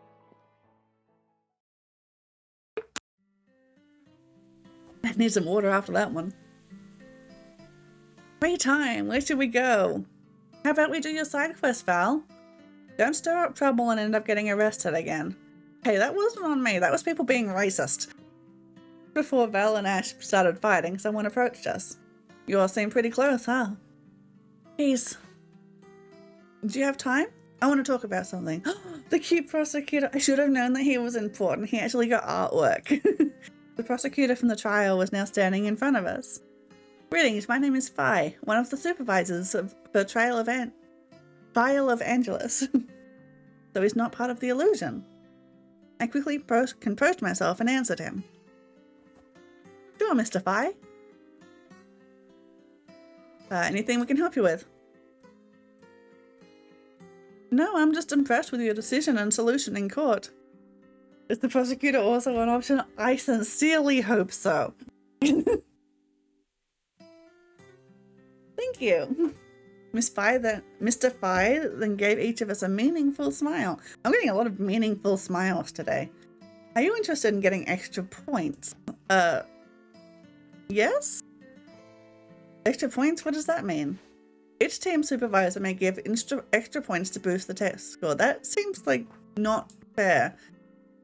These points can be earned if the students complete the assigned task. The assignment for each team is usually different. As long as everyone's getting this opportunity, I had no idea such a system exists in the trial. Seeing my serious face, Mr. Phi started laughing. Take your time before accepting my offer, but if it's okay with you, may I see your team's bunny assistant? Sure, wait a minute. Here you go, it's my bunny. I immediately took out my cell phone and called Noir. Hello, can I help you? Nice to meet you, Mr. Bunny. I want you to keep something for me. Phi snapped his fingers. There's lots of snapping in this game. Man, I snapped a little while ago. Whatever, I'll get it. In Noir's hand, a white envelope appeared. Please keep the envelope properly. In the phone, I guess. Roger, leave it to me. No, not Roger, Phi. Noir went back into the cell phone screen while hugging the envelope. I left the details for the extra points with your bunny. I'm sure you're tired after the trial, so take a rest first. You have 2 more days to complete this task. Thanks for the explanation, Mr. Phi. It's up to you whether you want to do this task or not. Even so, the smallest points can change the results of the trial. Why did it just get serious all of a sudden? It's not uncommon for points like these to save a team from barely failing. It's also worth considering if you aim to get the best score in this trial. Mr. Phi's last sentence instantly made me think of Finn. True, my goal was to be the best student so I could free Finn from his magic pact. Yeah, about that. Like, we haven't thought of him for a while, have we? I shouldn't underestimate extra points like these.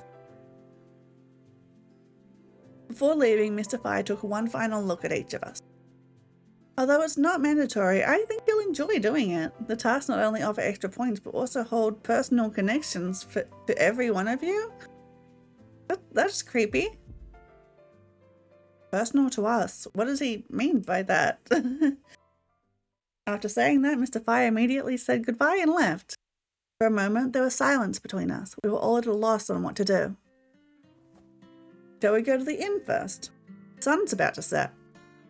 Right, I want to lie down. I don't blame you. You got arrested today.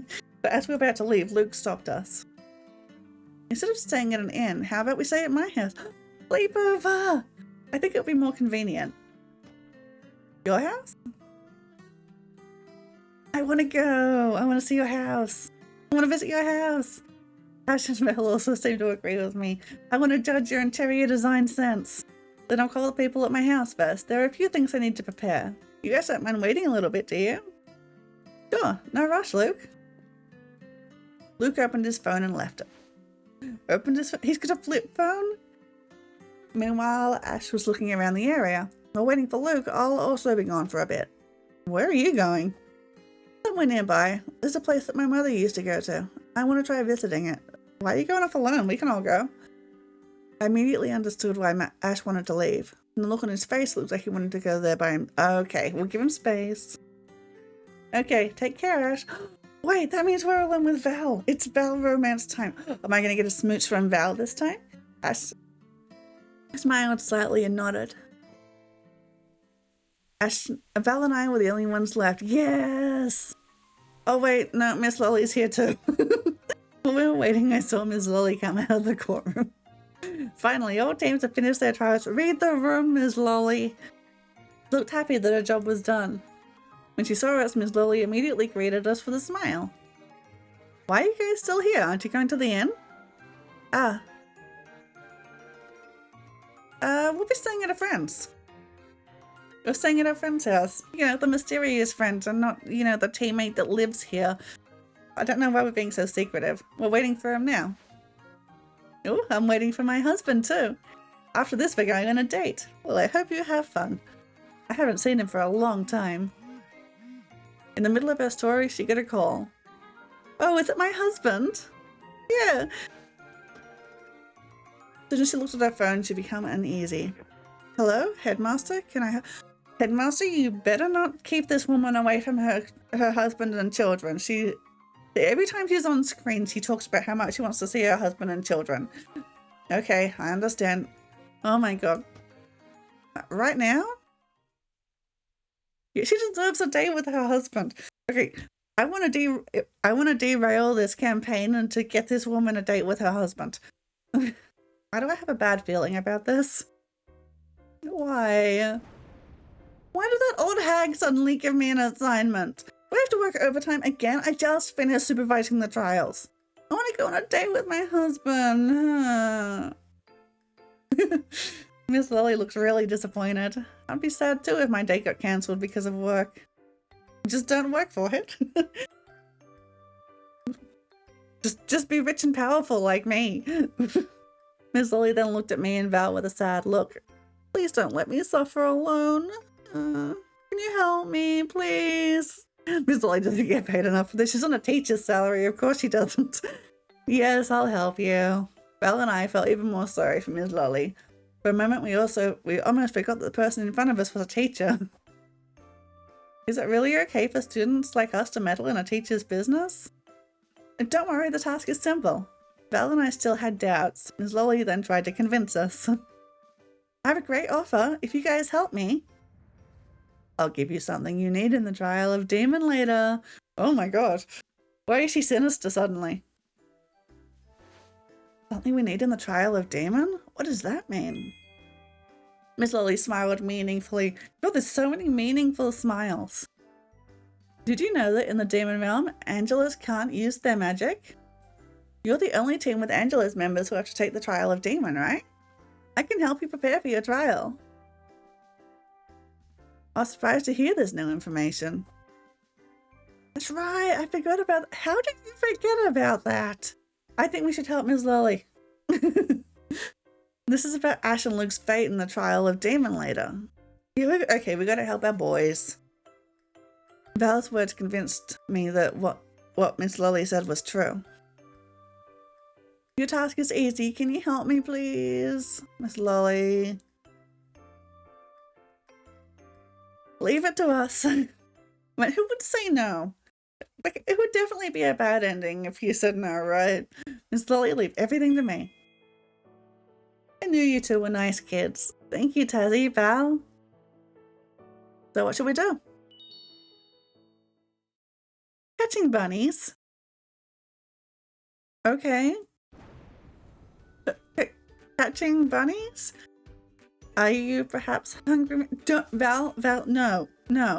Bunnies are not for eating. That's not it. Miss Lolly began to explain the assignment in more detail. I have to gather the faculty bunnies, which are currently scattered in several trial locations. They don't need to work anymore since the first stage of the trial is over. But that old hag, the headmaster, suddenly gave me this task. So please find them and ask the bunnies to meet me here. I'll send the locations to you. Okay, we don't have to chase them. At least it won't be as physically demanding as I was assuming. Okay, we'll gather them all soon. I'll be looking for some bunnies around here too. Let me know if anything happens. After that, we separated from Ms. Lolly to look for the faculty bunnies.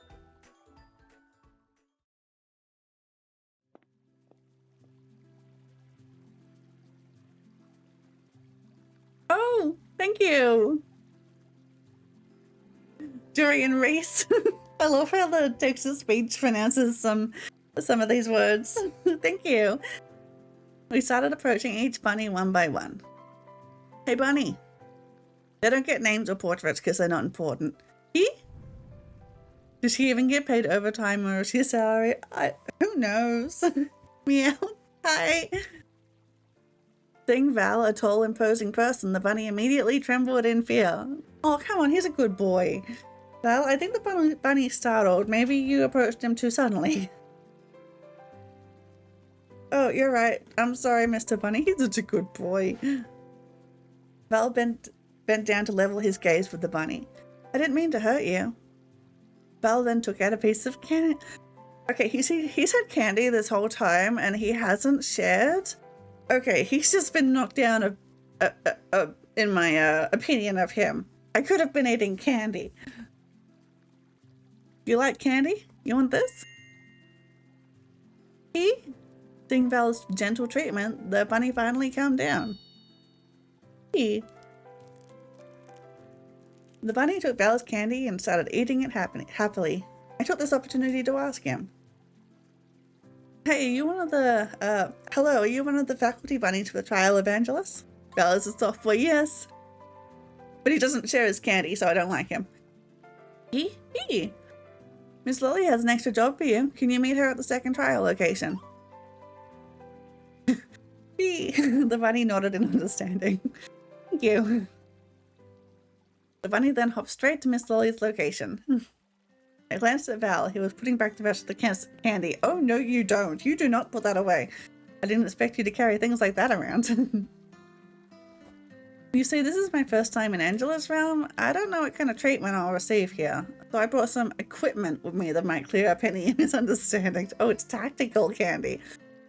One of them are these candies. Luke suggested it. I never expected that my preparation would come in handy. This other side of Val amazed me. How are you amazed at this point? Every scene that we've had with him has cemented that this is a very soft boy. So that Angela's realm inhabitants like candy? I guess. Or maybe Luke just really likes candy and he just wants to make sure that somebody's got a stash that he can sneak from. Val prepared everything seriously for this trial. Val, I think you are awesome. You're awesome. I didn't expect you to prepare everything so well. Well, I was just being careful, but thanks. Let's go to the next place. Val walked ahead while trying to hide his blushing face. At first I was worried about not being able to communicate with animals like Luke, but everything seems to be going well. You just give them candy. Val blushed very cute. Yes, very cute. He's a very cute boy. After approaching several bunnies, finally only one was left. Hello, are you one of the faculty bunnies for the trial of Angelus? He? Just then, Val's stomach started rumbling. Well, you do have a bag of candy. I'm hungry. Perhaps because Val was a big demon, and since Val's stomach rumbled at such the right time. We're not eating the bunny. The bunny was startled and panicked. Bunny, he's not going to eat you.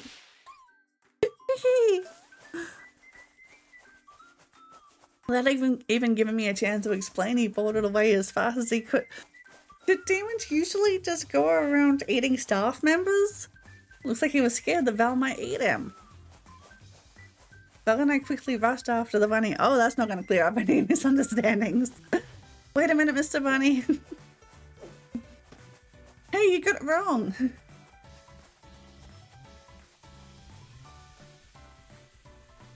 We continued this back and forth chase for some time.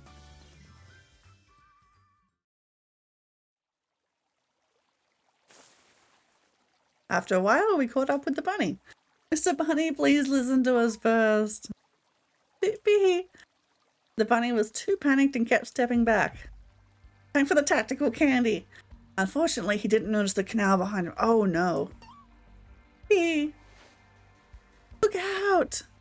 Instinctively, I immediately jumped to catch him. Gotcha! Beep. However, I didn't pay enough attention to my steps. Well, it's a good thing I have wings. It was my turn to almost fall in the canal. Oh no. Just before I fell, a pair of strong hands grabbed me. There have been so many situations where I've had to be rescued by one of the boys. It just keeps happening. And suddenly, we're very close and can admire every angle of his beautiful face. Lucky I was on time. Val's strong embrace slowly calmed me down.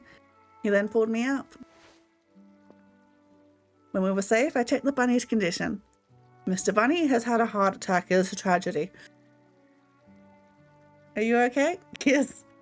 We are overdue for one of those. The bunny nodded. Mr. Bunny, you misunderstood us. I began explaining why we approached him. The bunny listened to me quietly.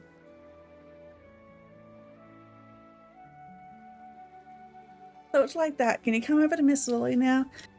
You know, if the bunnies are staff members and part of the trial, then maybe they should have phones so that, you know, the teachers can like call them when they're done. The bunny nodded. Before he left, he looked at me and Val. The bunny hugged both of our legs. Oh, adorable. After waving his hand, he hopped away. That was a cute thank you. Thank goodness, Val. Finally, there's a bunny that isn't afraid of you. Our mission today is done. For a few seconds, all I could hear was the canal's running water. Val, thanks for saving me. Val didn't reply. He just stared at me silently. Oh, we're gonna smooch. Why are you looking at me like that?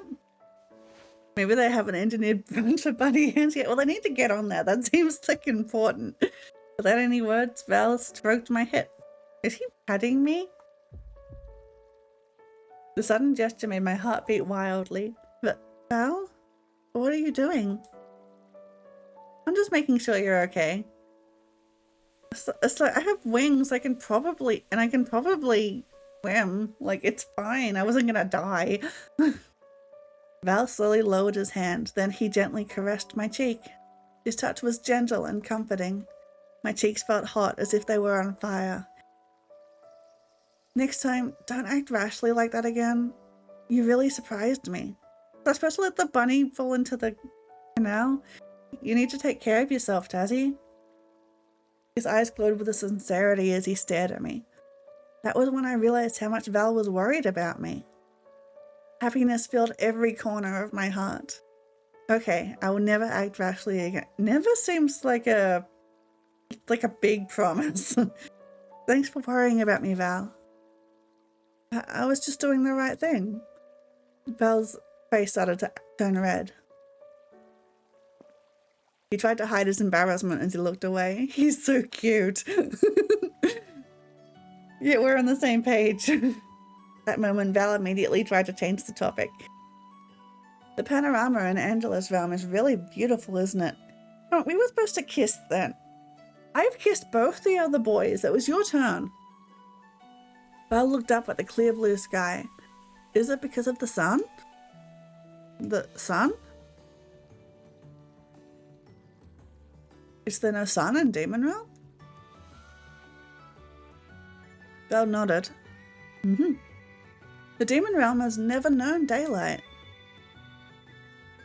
There, the night sky rolls over us forever. It really is England. It's London. There is no sun. Because there is no sun. Is the demon realm really like that? I was amazed by this new fact. Val was looking at the scenery around him. After that, he took out his phone.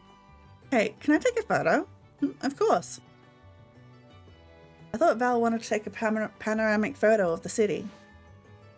But he pointed the camera at me instead. Why are you pointing the camera at me? Didn't you want to capture the city view because it's beautiful? You're not wrong, but...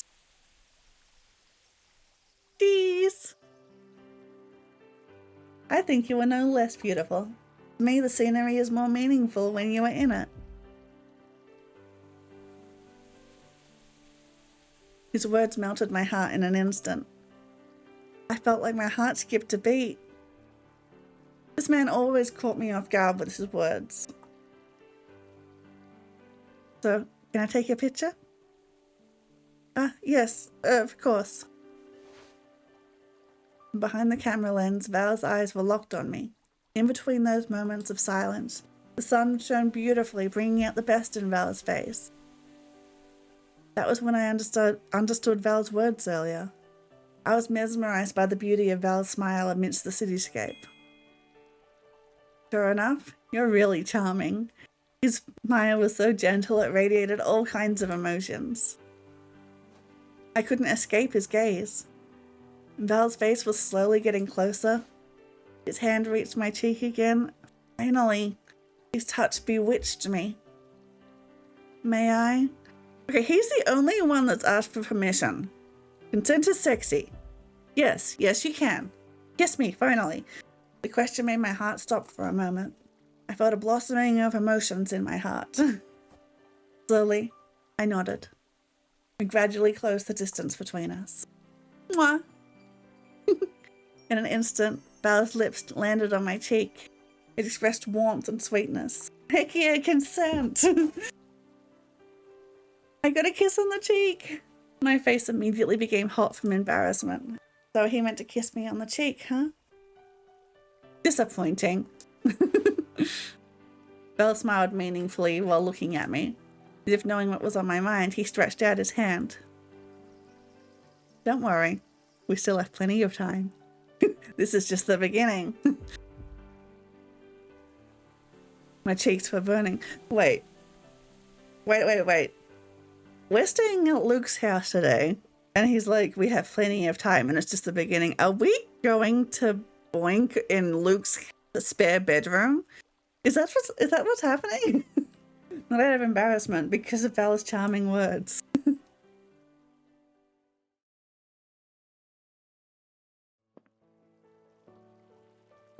After a while, we returned to Miss Lolly's location. She greeted us with a smile.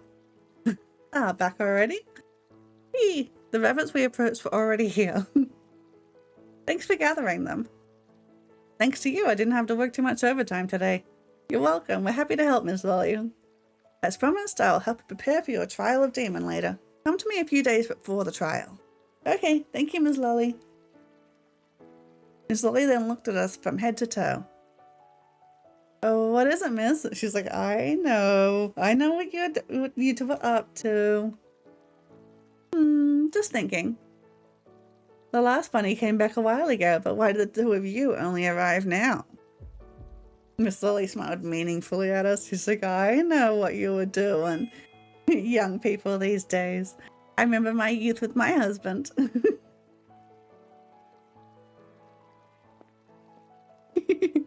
No secrets here. No secrets from Miss Lolly. Laughing, Miss Lolly asked the bunnies to leave us alone. Val and I couldn't do anything but hold back our embarrassment.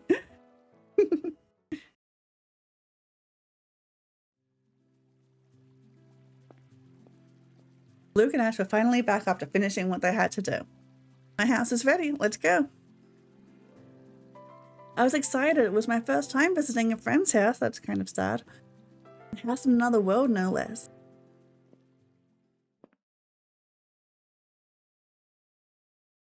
Before going to Luke's house, we decided to change into more comfortable clothes.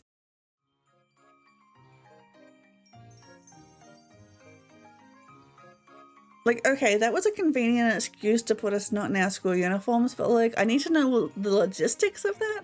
Where did we all change? Why couldn't we get changed like in like the rooms in Luke's house? Did we find like a telephone box like Superman? Like what? You can't just skip over that. I need details. When I arrived, I was surprised to see the luxury of Luke's house. At the main door, a butler and a servant welcomed us. Welcome back, Lord Luke. We are glad that my lord is finally home. The way they treated Luke showed that he is a respected person in this household. Thank you for waiting for us. How are the kids? I miss them. Children? Your children haven't been able to sit still ever since they knew you were coming home. He has kids? He's a dad?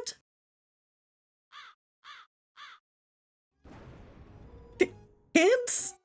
Can it be? Luke, you have kids? That's not what I meant. The butler started laughing and opened the mansion door.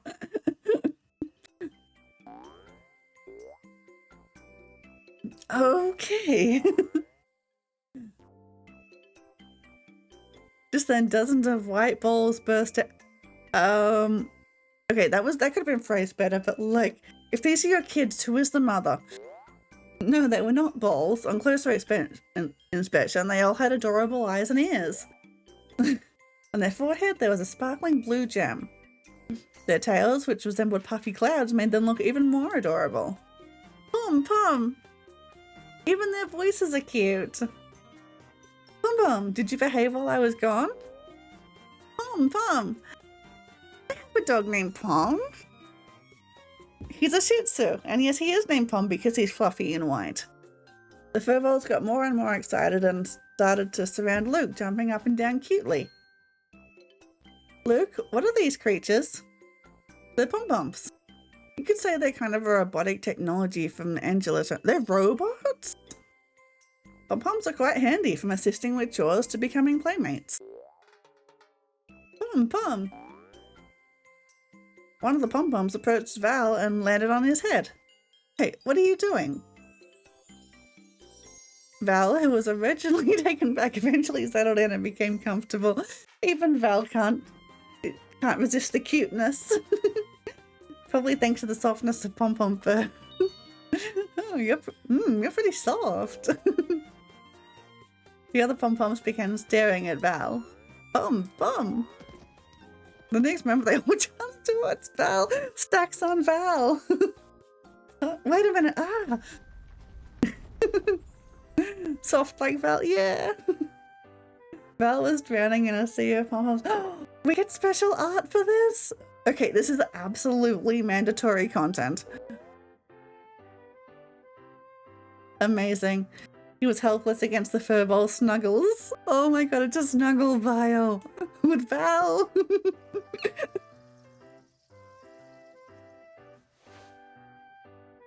That weakling is overwhelmed by mere furballs. Ash, what the heck? What, you're gonna fight the pom-poms? Pom. At that moment, the pom-poms also stared at Ash. Ha!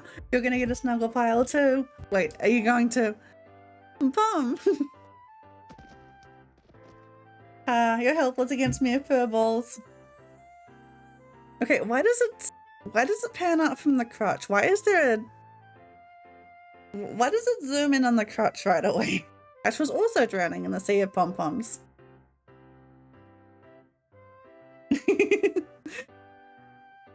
Look at his face. Not amused.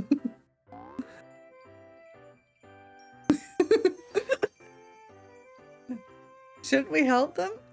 Don't worry, the pom-poms are just playing. I love this scene. This makes the game worth it. Just this picture. They'll be fine. When Luke said that, I could hear Ash and Val the muffled screams. Good luck, Val and Ash. Incredible. Gotta love Val. Yeah. Pom. Some pom-poms started to approach me and rubbed their heads on me. You guys are so cute. I immediately hugged them and enjoyed the softness of their fur. I can't take it anymore. They're too adorable. I'm gonna stay here forever. Pom-pom. The pom-poms jumped happily as if telling me to stay too. Can I take one home? If you want, I can arrange a job for you here, Miss Tassie. I don't need a job, I'm a duchess. Really? I was... Maybe after I graduate. I'll consider it after I graduate. You're always welcome anytime, miss. After playing with pom-poms, we went inside.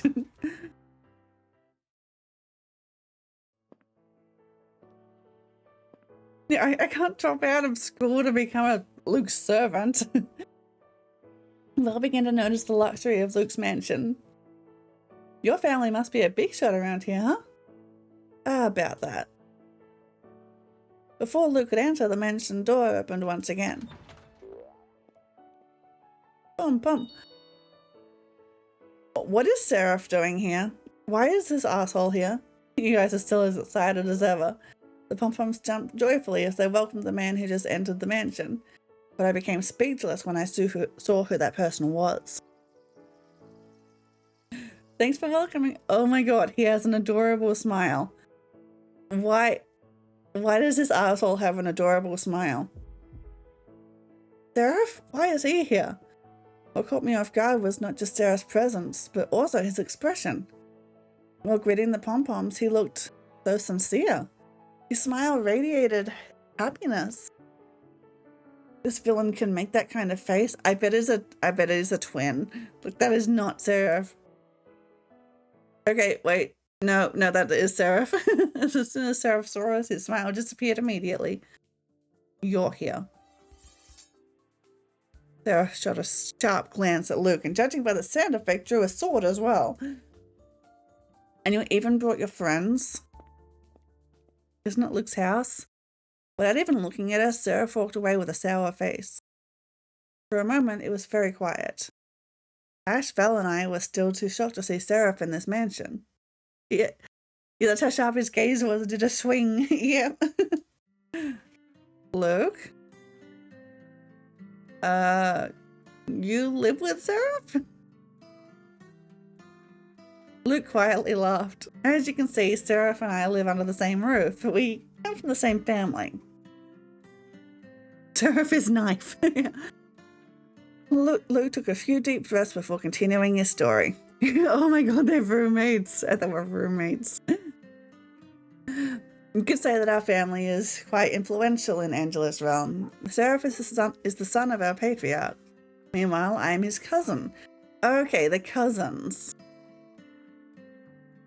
Everyone was still dumbfounded by the fact.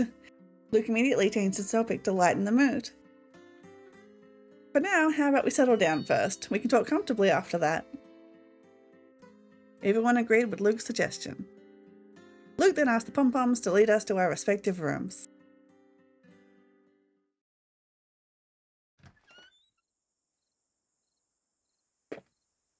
Oh my god, I hate this color scheme. It's so off-white. When I got to my room, I immediately put all my things away and began unpacking. It's very vintage.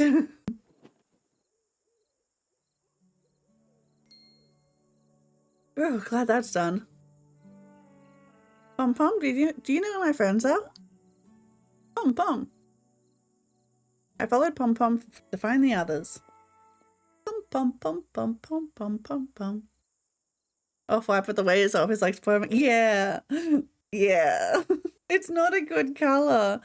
Like, I like off-white. It's like these walls in the hallway, they're off-white. But like that was more like yellow. I don't know. It looked like it would make me sick. While walking down the hall, I heard Luke's voice from one of the rooms. How was this place while I was away? Hey look, it's the same room but flipped. The door to the room was open slightly. I could hear Luke's voice clearly. Inside, Luke was talking to his butler. Did you manage to get the information I asked for? The butler nodded. As expected, there was once an Angelus of prophecy who managed to escape the sacrificial ritual. But I couldn't find out the identity of said Angelus. It's a good thing we know an info broker. or how they managed to escape the ritual. Alright, thank you for your hard work. After bowing, the butler immediately left the room. Hi, I was eavesdropping. Hi. In a panic, I hid behind a wall to avoid. Behind a wall? It's a corridor. I felt relieved when the butler left without noticing me. Don't hide like that, Tazzy. I was shocked to hear Luke calling out my name. Somehow Luke was already standing next to me. How does that work? Yeah, we're learning a little bit more about their backstory, and apparently he's been, like, designated to be sacrificed at some point. It's fucked up. Sorry, I didn't mean to eavesdrop. They're gonna kill him. Luke smiled back at me. It's fine. Besides, you already know about my problem. I thought he had, like, angel cancer. Yeah, no, this is worse. They're gonna kill him on purpose. I was still curious about the conversation I just heard, but I held back my questions. I didn't think it was a good time to ask. Angel cancer. The others must be waiting. Let's meet them.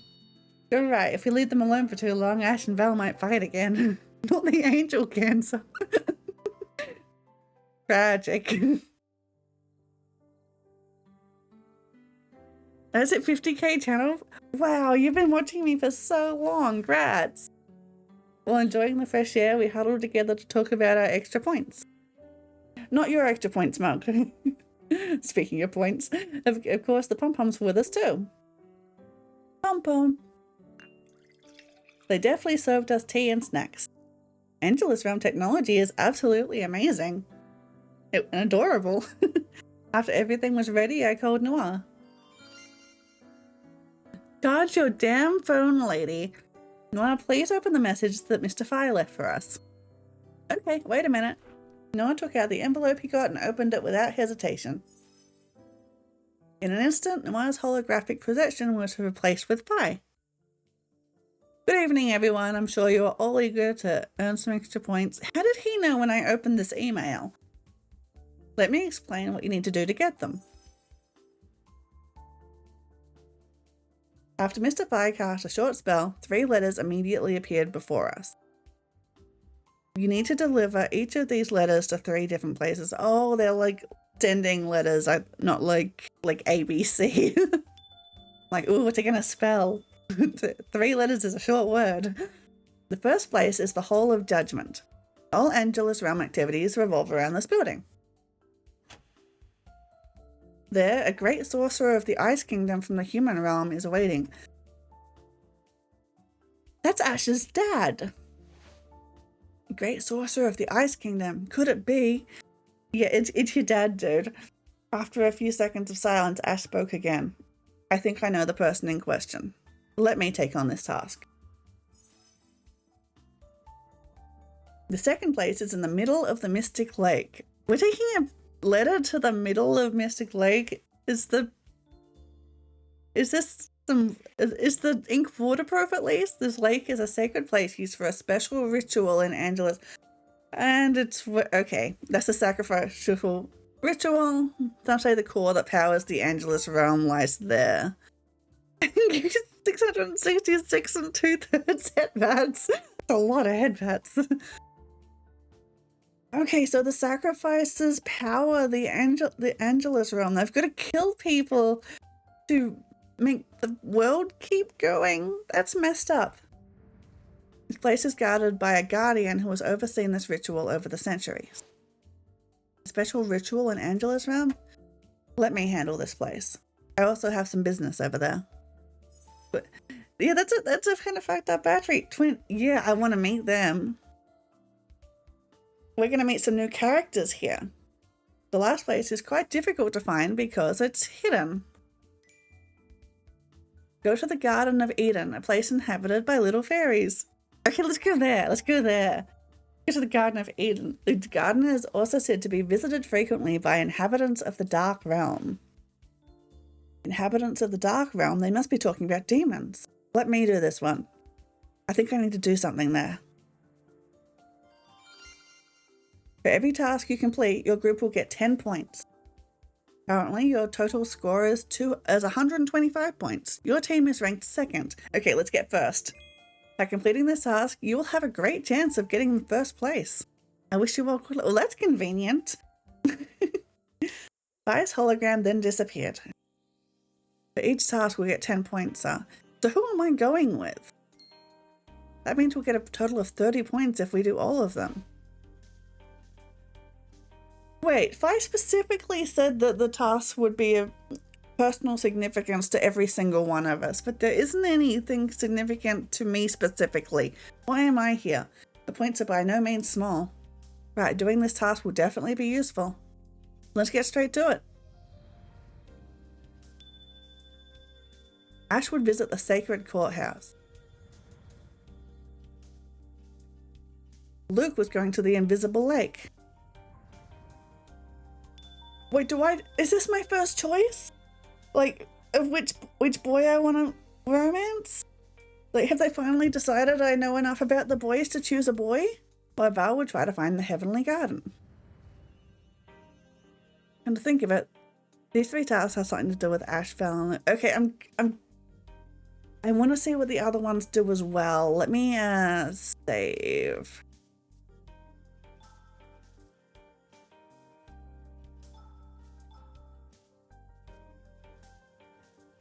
Could it be that Mr. Fye intentionally designed these tasks this way? He literally said that. There was no point in thinking about that now. I'd better focus on the task before me. Can I help you with these? You can come with us if you want, but we should rest for now. It's getting late. There's no way we can leave now. Let's get back to the... Hey, how can you just go to bed?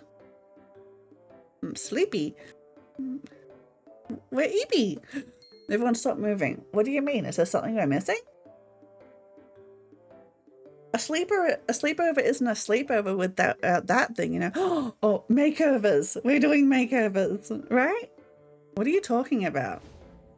Val smiled as he took something out of his pocket. Ta-da! Val held a deck of playing cards and said, "That's not a makeover. Sleepover isn't complete without a card game, and we should play through the night. We're doing each other's nails? Oh, I wish." This demon culture. Sounds stupid. I'm not playing. Yeah, we should do makeovers instead. You never had a sleepover before, have you? Or are you afraid of losing, Ice Boy? What did you say? I'll make you eat your own words. Val smirk face you. I gotta go with Val.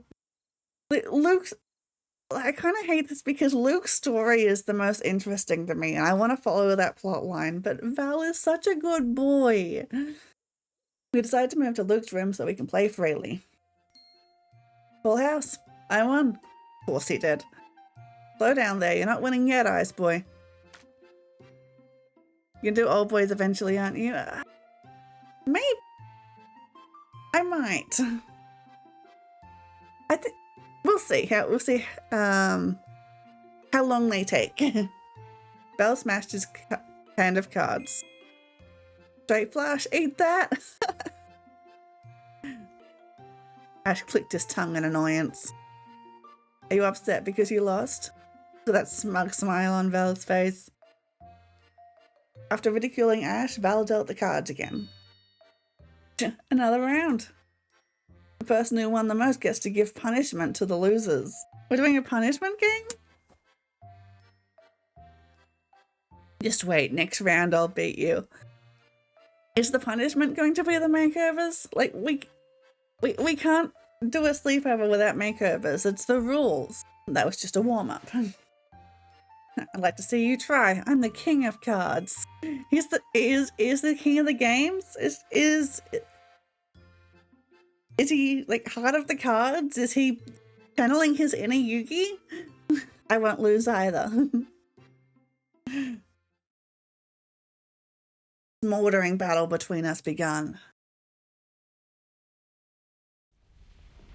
Oh my god, it's so dramatic. I won't let you do that. This has suddenly got very anime.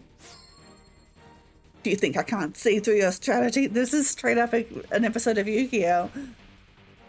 You two are too naive. Take this. How did he find my weak spot? Am I even playing? Like, am I part of this game? Can I win? Damn, never thought Luke would be this strong. They're playing like Pogo. What's gotten into them? After many rounds of card games, the winner was me. Yes, it is me! Me, I won! What kind of poker are they playing? Okay. I get to do a punishment for them, right? Now is the time for makeovers. You also focus on each other that you forgot about me. Don't underestimate me, boys. The three of them finally accepted their defeat. Okay, a promise is a promise. Tazzy, what do you want us to do? Do your nails. It isn't something that happens every day. I should make the most of it. What kind of punishment should I give them? Romantic feeding between Luke and Val. Pocky game for... These are stupid.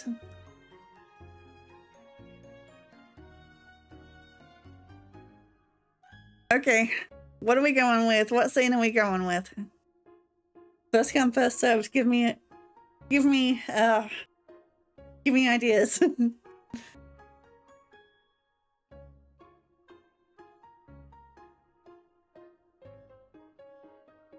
Pocky. Okay.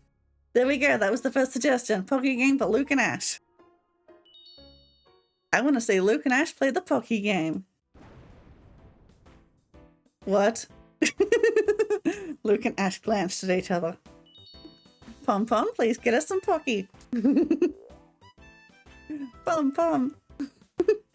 Pom Pom definitely followed my instructions. They just happened to have Pocky around the house. Ash and Luke were now staring at each other with a Pocky stick between their lips. Start eating. Despite their hesitation, they decided to stop. Oh, look at Ash's blush. Their faces were getting closer to each other. Slowly, but surely. I'll finally get a good night's sleep out. What does that mean? There are only a few inches between them.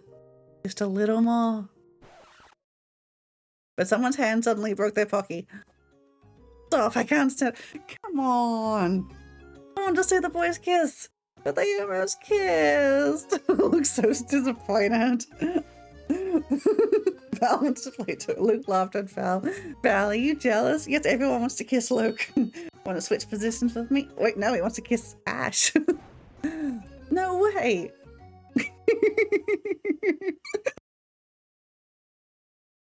This game is amazing.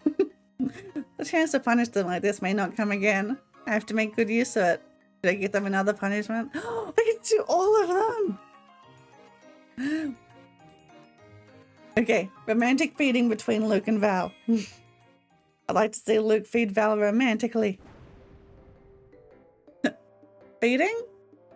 Val and Luke stared at each other awkwardly. Pom Pom, please give Luke a cake. Pom Pom. Pom Pom did what I said. Luke took a deep breath and then started to smile. Nothing rattles Luke. He's just like, yeah, sure, whatever. He'll do anything for the vine. Val, open your mouth. I could go for some great... Oh man, me too. But wait a minute. Oh, that reminds me. I should start thinking of something I can do for my birthday. When is my birthday? How long? Hang on, I gotta look up the dates.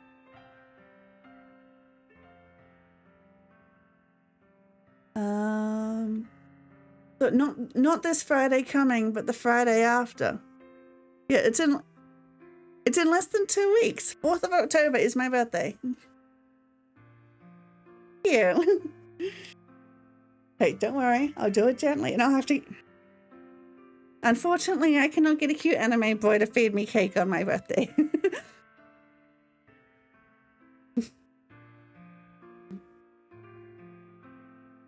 Thank you.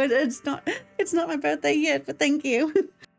Why are they talking like that? I feel like I've tainted their innocence. Oh, they were never innocent. Thank you. At last, Val slowly opened his mouth. Luke then fed the cake to Val. Are you gonna do a birthday stream?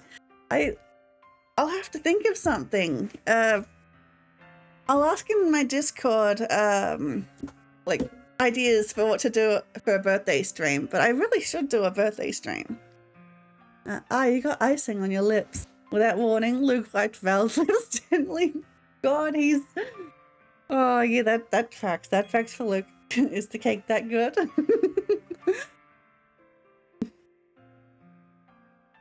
For some reason, seeing those two made my heart flutter too. It's good that I gave them this punishment. I could use some cake though.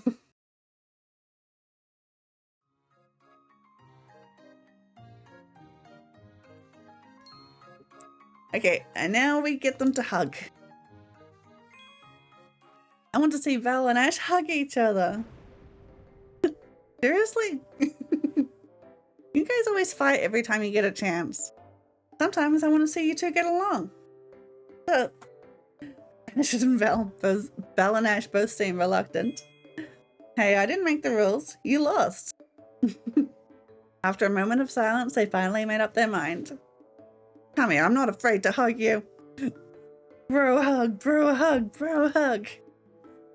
Who said I was scared? They've been making hugging competitive.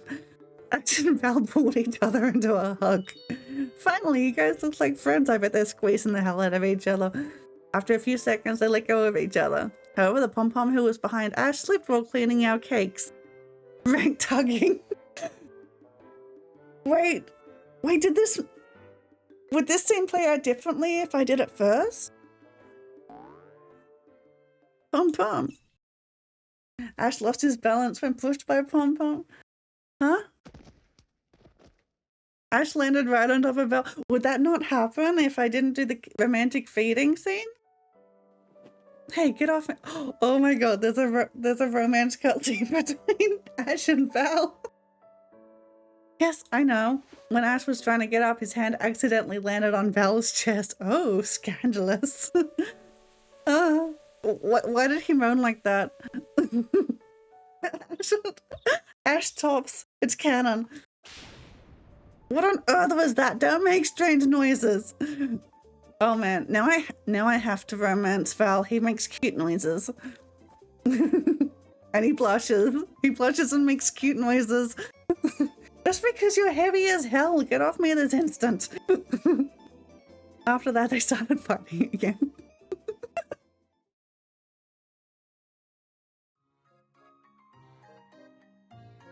I was finally satisfied after punishing them all. Ah, it's such a great day. True.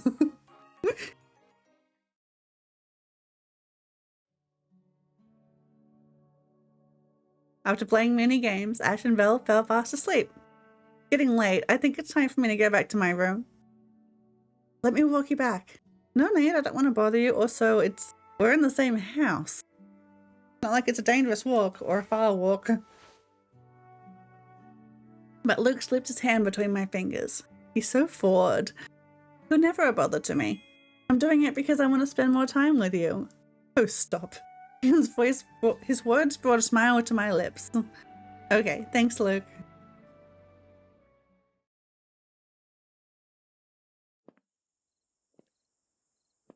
Hand in hand, we walked to my room together. On the way, Pom-Pom jumped at us with a sad face. Why is he sad? Pom. They looked at us in sadness. Pom-Pom, what's wrong? Pom. From behind, Luke's butler caught up with Pom-Pom. Lord Luke, Miss Tazzy. What's going on? Why does this Pom-Pom seem nervous? Yeah, why are you programming your robots to have emotions? Like, I've played enough Nier to know that that's a bad idea.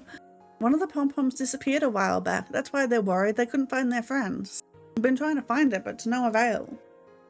Apparently, Master Sarah stepped in to help too. Luke's face immediately became worried. This is bad. We have to find it soon. Moreover, our pom-poms were nearly stolen a long time ago. Stolen? For some reason, Luke's words made me uneasy. Very well. I'll join the search after getting Tazzy to her room. You know I'm gonna help. Just let me know if you find anything.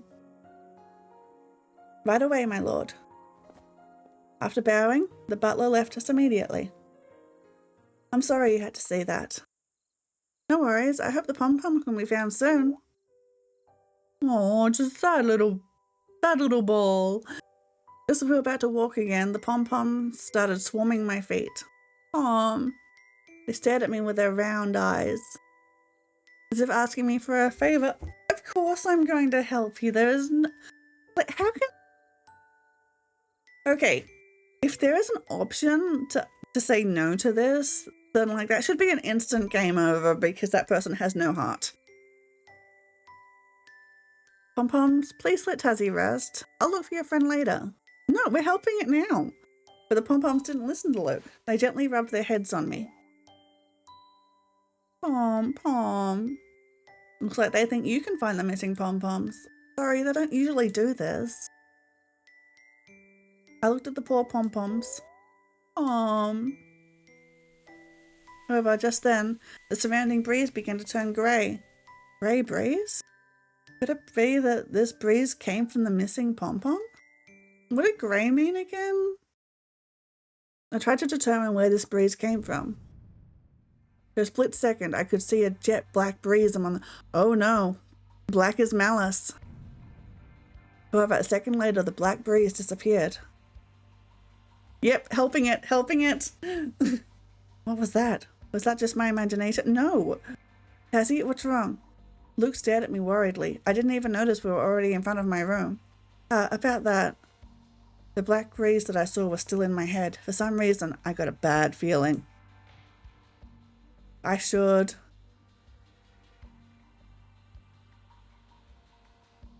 Ignore the black breeze. Why would you do that? We're finding the pom-pom. Luke, let me help you find the pom-pom. You want to join me? I can't bother a guest with household problems. It's not. It's not bothering. It's like, I am helping. I patted Luke's shoulder gently. Don't think like that. I want to help my friend too. Luke smiled faintly at my words. Thank you, Tazzy. It's like, who would say no to helping that? What a monster. Wasting no time, we began our search for the pom-pom. Luke, let's try looking this way. I took Luke to the direction of the grey breeze.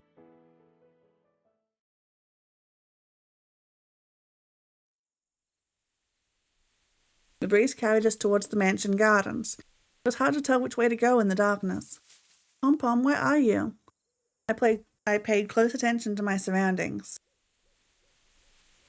Oh, there's the breeze. After concentrating, I found the grey breeze again. This way.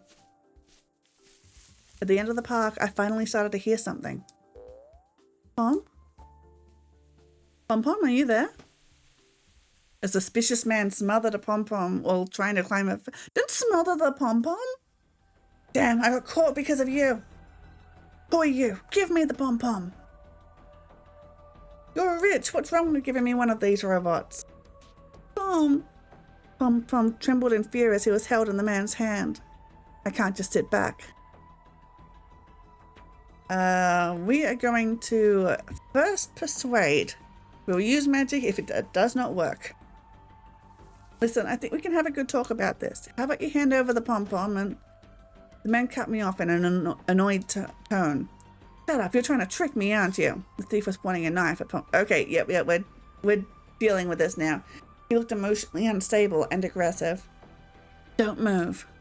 Otherwise, I'll just destroy the stupid robot. If he's emotionally unstable, then like this is a...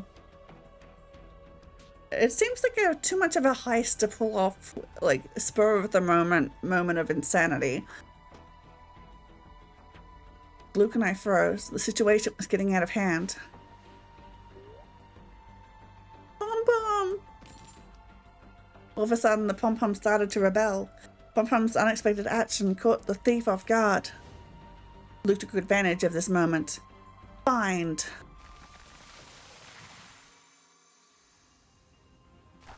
In an instant, roots burst from the ground towards the thief. He tried to run away, but it was in vain.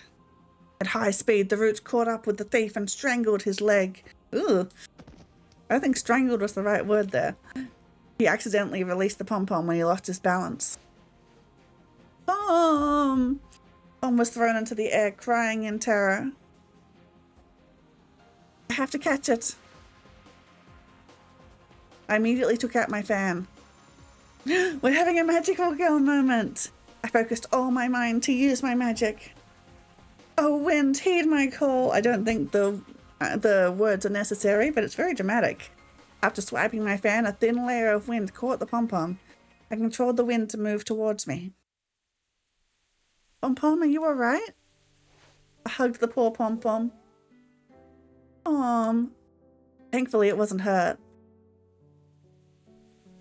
After that, the butler immediately tackled the thief who broke into the mansion. Well, thanks, butler. Just in time, the pom-pom rescue mission was safely over. But he was already, like, tied up in roots. The tackle seemed unnecessary. Pom-pom. The pom-pom I saved earlier was still attached to me. It must be scared, so it didn't want me to go. Pom-pom, Tazzy wants to rest now. It's okay, Luke. I'm happy. I love hugging Pom-Pom. It feels so soft. Luke smiled slightly at my answer. Thank you, Tazzy. As we walked to my room, the other Pom-Poms followed. Pom-Pom. Are they worried that they'll lose their friend again? Not only that, they also feel grateful to you. Looks like they really like you now. Yay! Do you want to sleep together with me? Please say yes. Pom-Pom. The Pom-Poms jumped with joy when they heard this.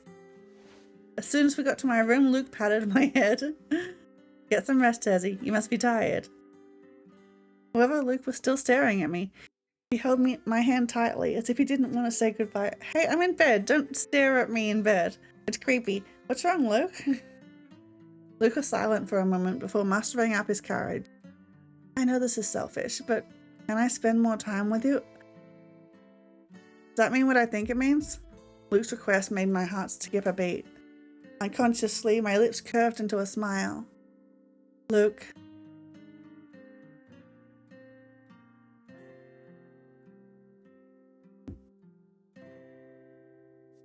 I'm gonna save here in case this puts me on a route. Of course you can. Of course, I want to spend time with you too. Hearing my answer, Luke's face lit up with joy. Oh, wait, they do, don't they? I didn't even look. I'm just like... Luke said you... Yeah, they all sound like a yes. Yeah, I just... Like, he asked a question and I'm like... My brain turned off. I'm like, oh shit. Like, we both went in with... Okay, so we're going to bed with Luke today. Luke and I talked about a lot of things. Spending time with him was so much fun. I didn't realize how much time had passed. Oh, we're just talking? Pom. The pom-poms were getting sleepy. One by one, they started to close their eyes. They're absolutely adorable. Their sleepiness was contagious. Today was a pretty tiring day. At that moment, I felt Luke's hand on my cheek. Are you getting sleepy? I nodded. Get some rest. Luke grabbed my hand. He then laid my head on his lap. Wait, is he gonna sit up all night while I sleep on his lap? His sudden gesture embarrassed me. Like, he's going to have such a sore back tomorrow, or maybe I'm just too old to, like, even entertain that idea of romantic. So it's like, that is a recipe for back pain. Luke, why? You did a lot for me today. Let me repay your kindness. I mean, a pillow would be just as good. As he said that, Luke started stroking my head. Every one of his touches felt soft. In an instant, all my tiredness disappeared. It was replaced by comfort. Luke's smile felt warm. There was an indescribable gentleness in his gaze. At that time, my eyes started to feel heavy. Looks like Luke realized I couldn't fight my tiredness anymore. They aren't in their 30s yet, they don't have back pain. Fair enough. Everyone knows that back pain is a symptom of being 30. Slowly, Luke's face drew closer. The delicate scent of flowers filled my nostrils. Good night, Tazzy. Hope you have good dreams. Luke's voice echoed in my ear. He continued to reduce the distance between us. Oh, another smooch. until at last Luke's lips landed on my forehead. At that moment, the softness of his lips made my heart flutter. Slowly, I closed my eyes. How many kisses have we gotten today? We're just getting kisses from all the boys, one by one. I surrendered myself completely to the sweet sensation.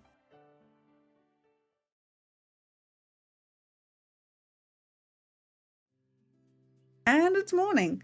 Main character deserves all the kisses. True. After a good night's sleep, I felt refreshed in the morning. After getting ready, I immediately looked for the others to do the extra points assignment. Wait, where did Luke go? How did he... Like, I fell asleep with my head in his lap. How did he leave without me knowing? I heard there's these boys' bad ends too. No, bad ends. That's gonna break my heart, isn't it? But I couldn't find them anywhere. Where is everyone? Good morning, Miss Tazzy. Can I help you? Do you know where Luke and my friends are? Lord Luke, Sir Val, and Sir Ash left earlier this morning. They didn't have the heart to wake you up because you looked so exhausted, which is why they went on ahead. I see, thanks. I was about to leave and catch up with the others, but the butler stopped me. Miss, there is a guest who wants to see you. A guest for me? Who would be looking for me in the Angelus realm? I don't know anyone here. We should looking for this city? Oh, maybe. I was just kind of going in organically. I wonder if... Do you know if there's a chapter select? After, like... I don't think there is. And I haven't been, like, making lots of saves. That might be difficult. Although still confused, I decided to follow him anyway.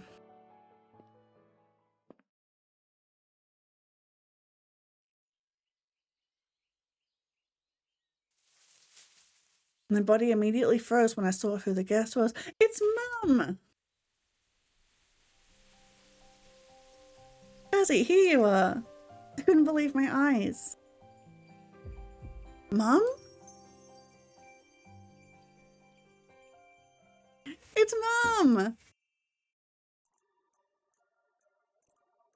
Mummy!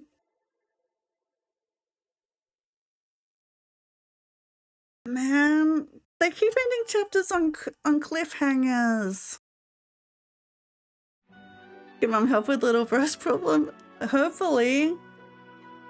Mother, I'd like to be friends. You're like, that's literally the mother.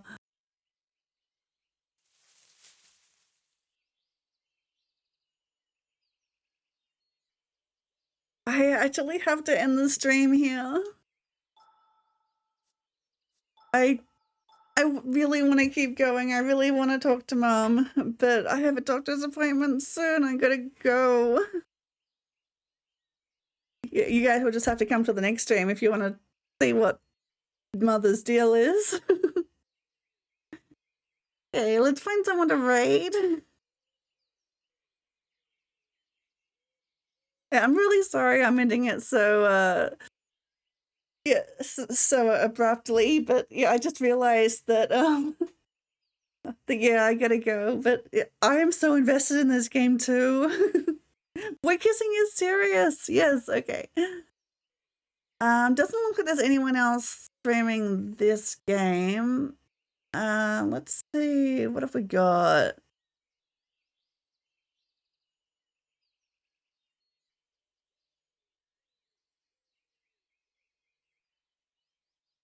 Oh, there's someone playing Katamari Damacy. That might be fun.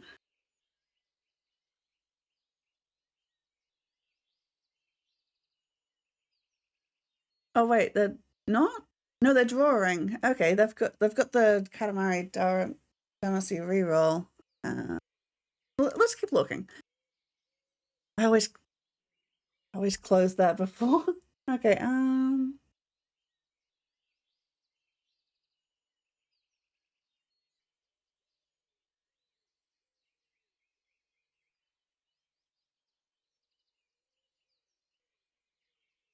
oh, I know. Well, here's a cute stream. It's It is a cute girl playing Fields of Mystria. I haven't played that yet, but I've been meaning to. I love farming games like that, and I've heard good things about that. So, so I'm gonna send you over to her. Um, yeah, so keep farming, and I think there's dating in that too. So maybe we can, there's boy kissing over there too. So anyway, thank you all for coming. I will be playing this same time next week. Check my schedule for when I stream, but my next stream will be Monster Hunter World on Thursday, and then after that is Nier Automata on Sunday. That's my schedule. If you're interested in any of those, you know where to find me. If there's anyone lurking and is interested in any of that, then now's the time to follow before the raid. But otherwise, thank you so much for coming. I really appreciate you all, and I'll see you next time. Oh yes, I do have a Discord if you guys want to, I did say that I was going to ask what to do for my birthday, so if you guys want to, chat, then that would be great too. So yeah, I'll see you next time. Bye!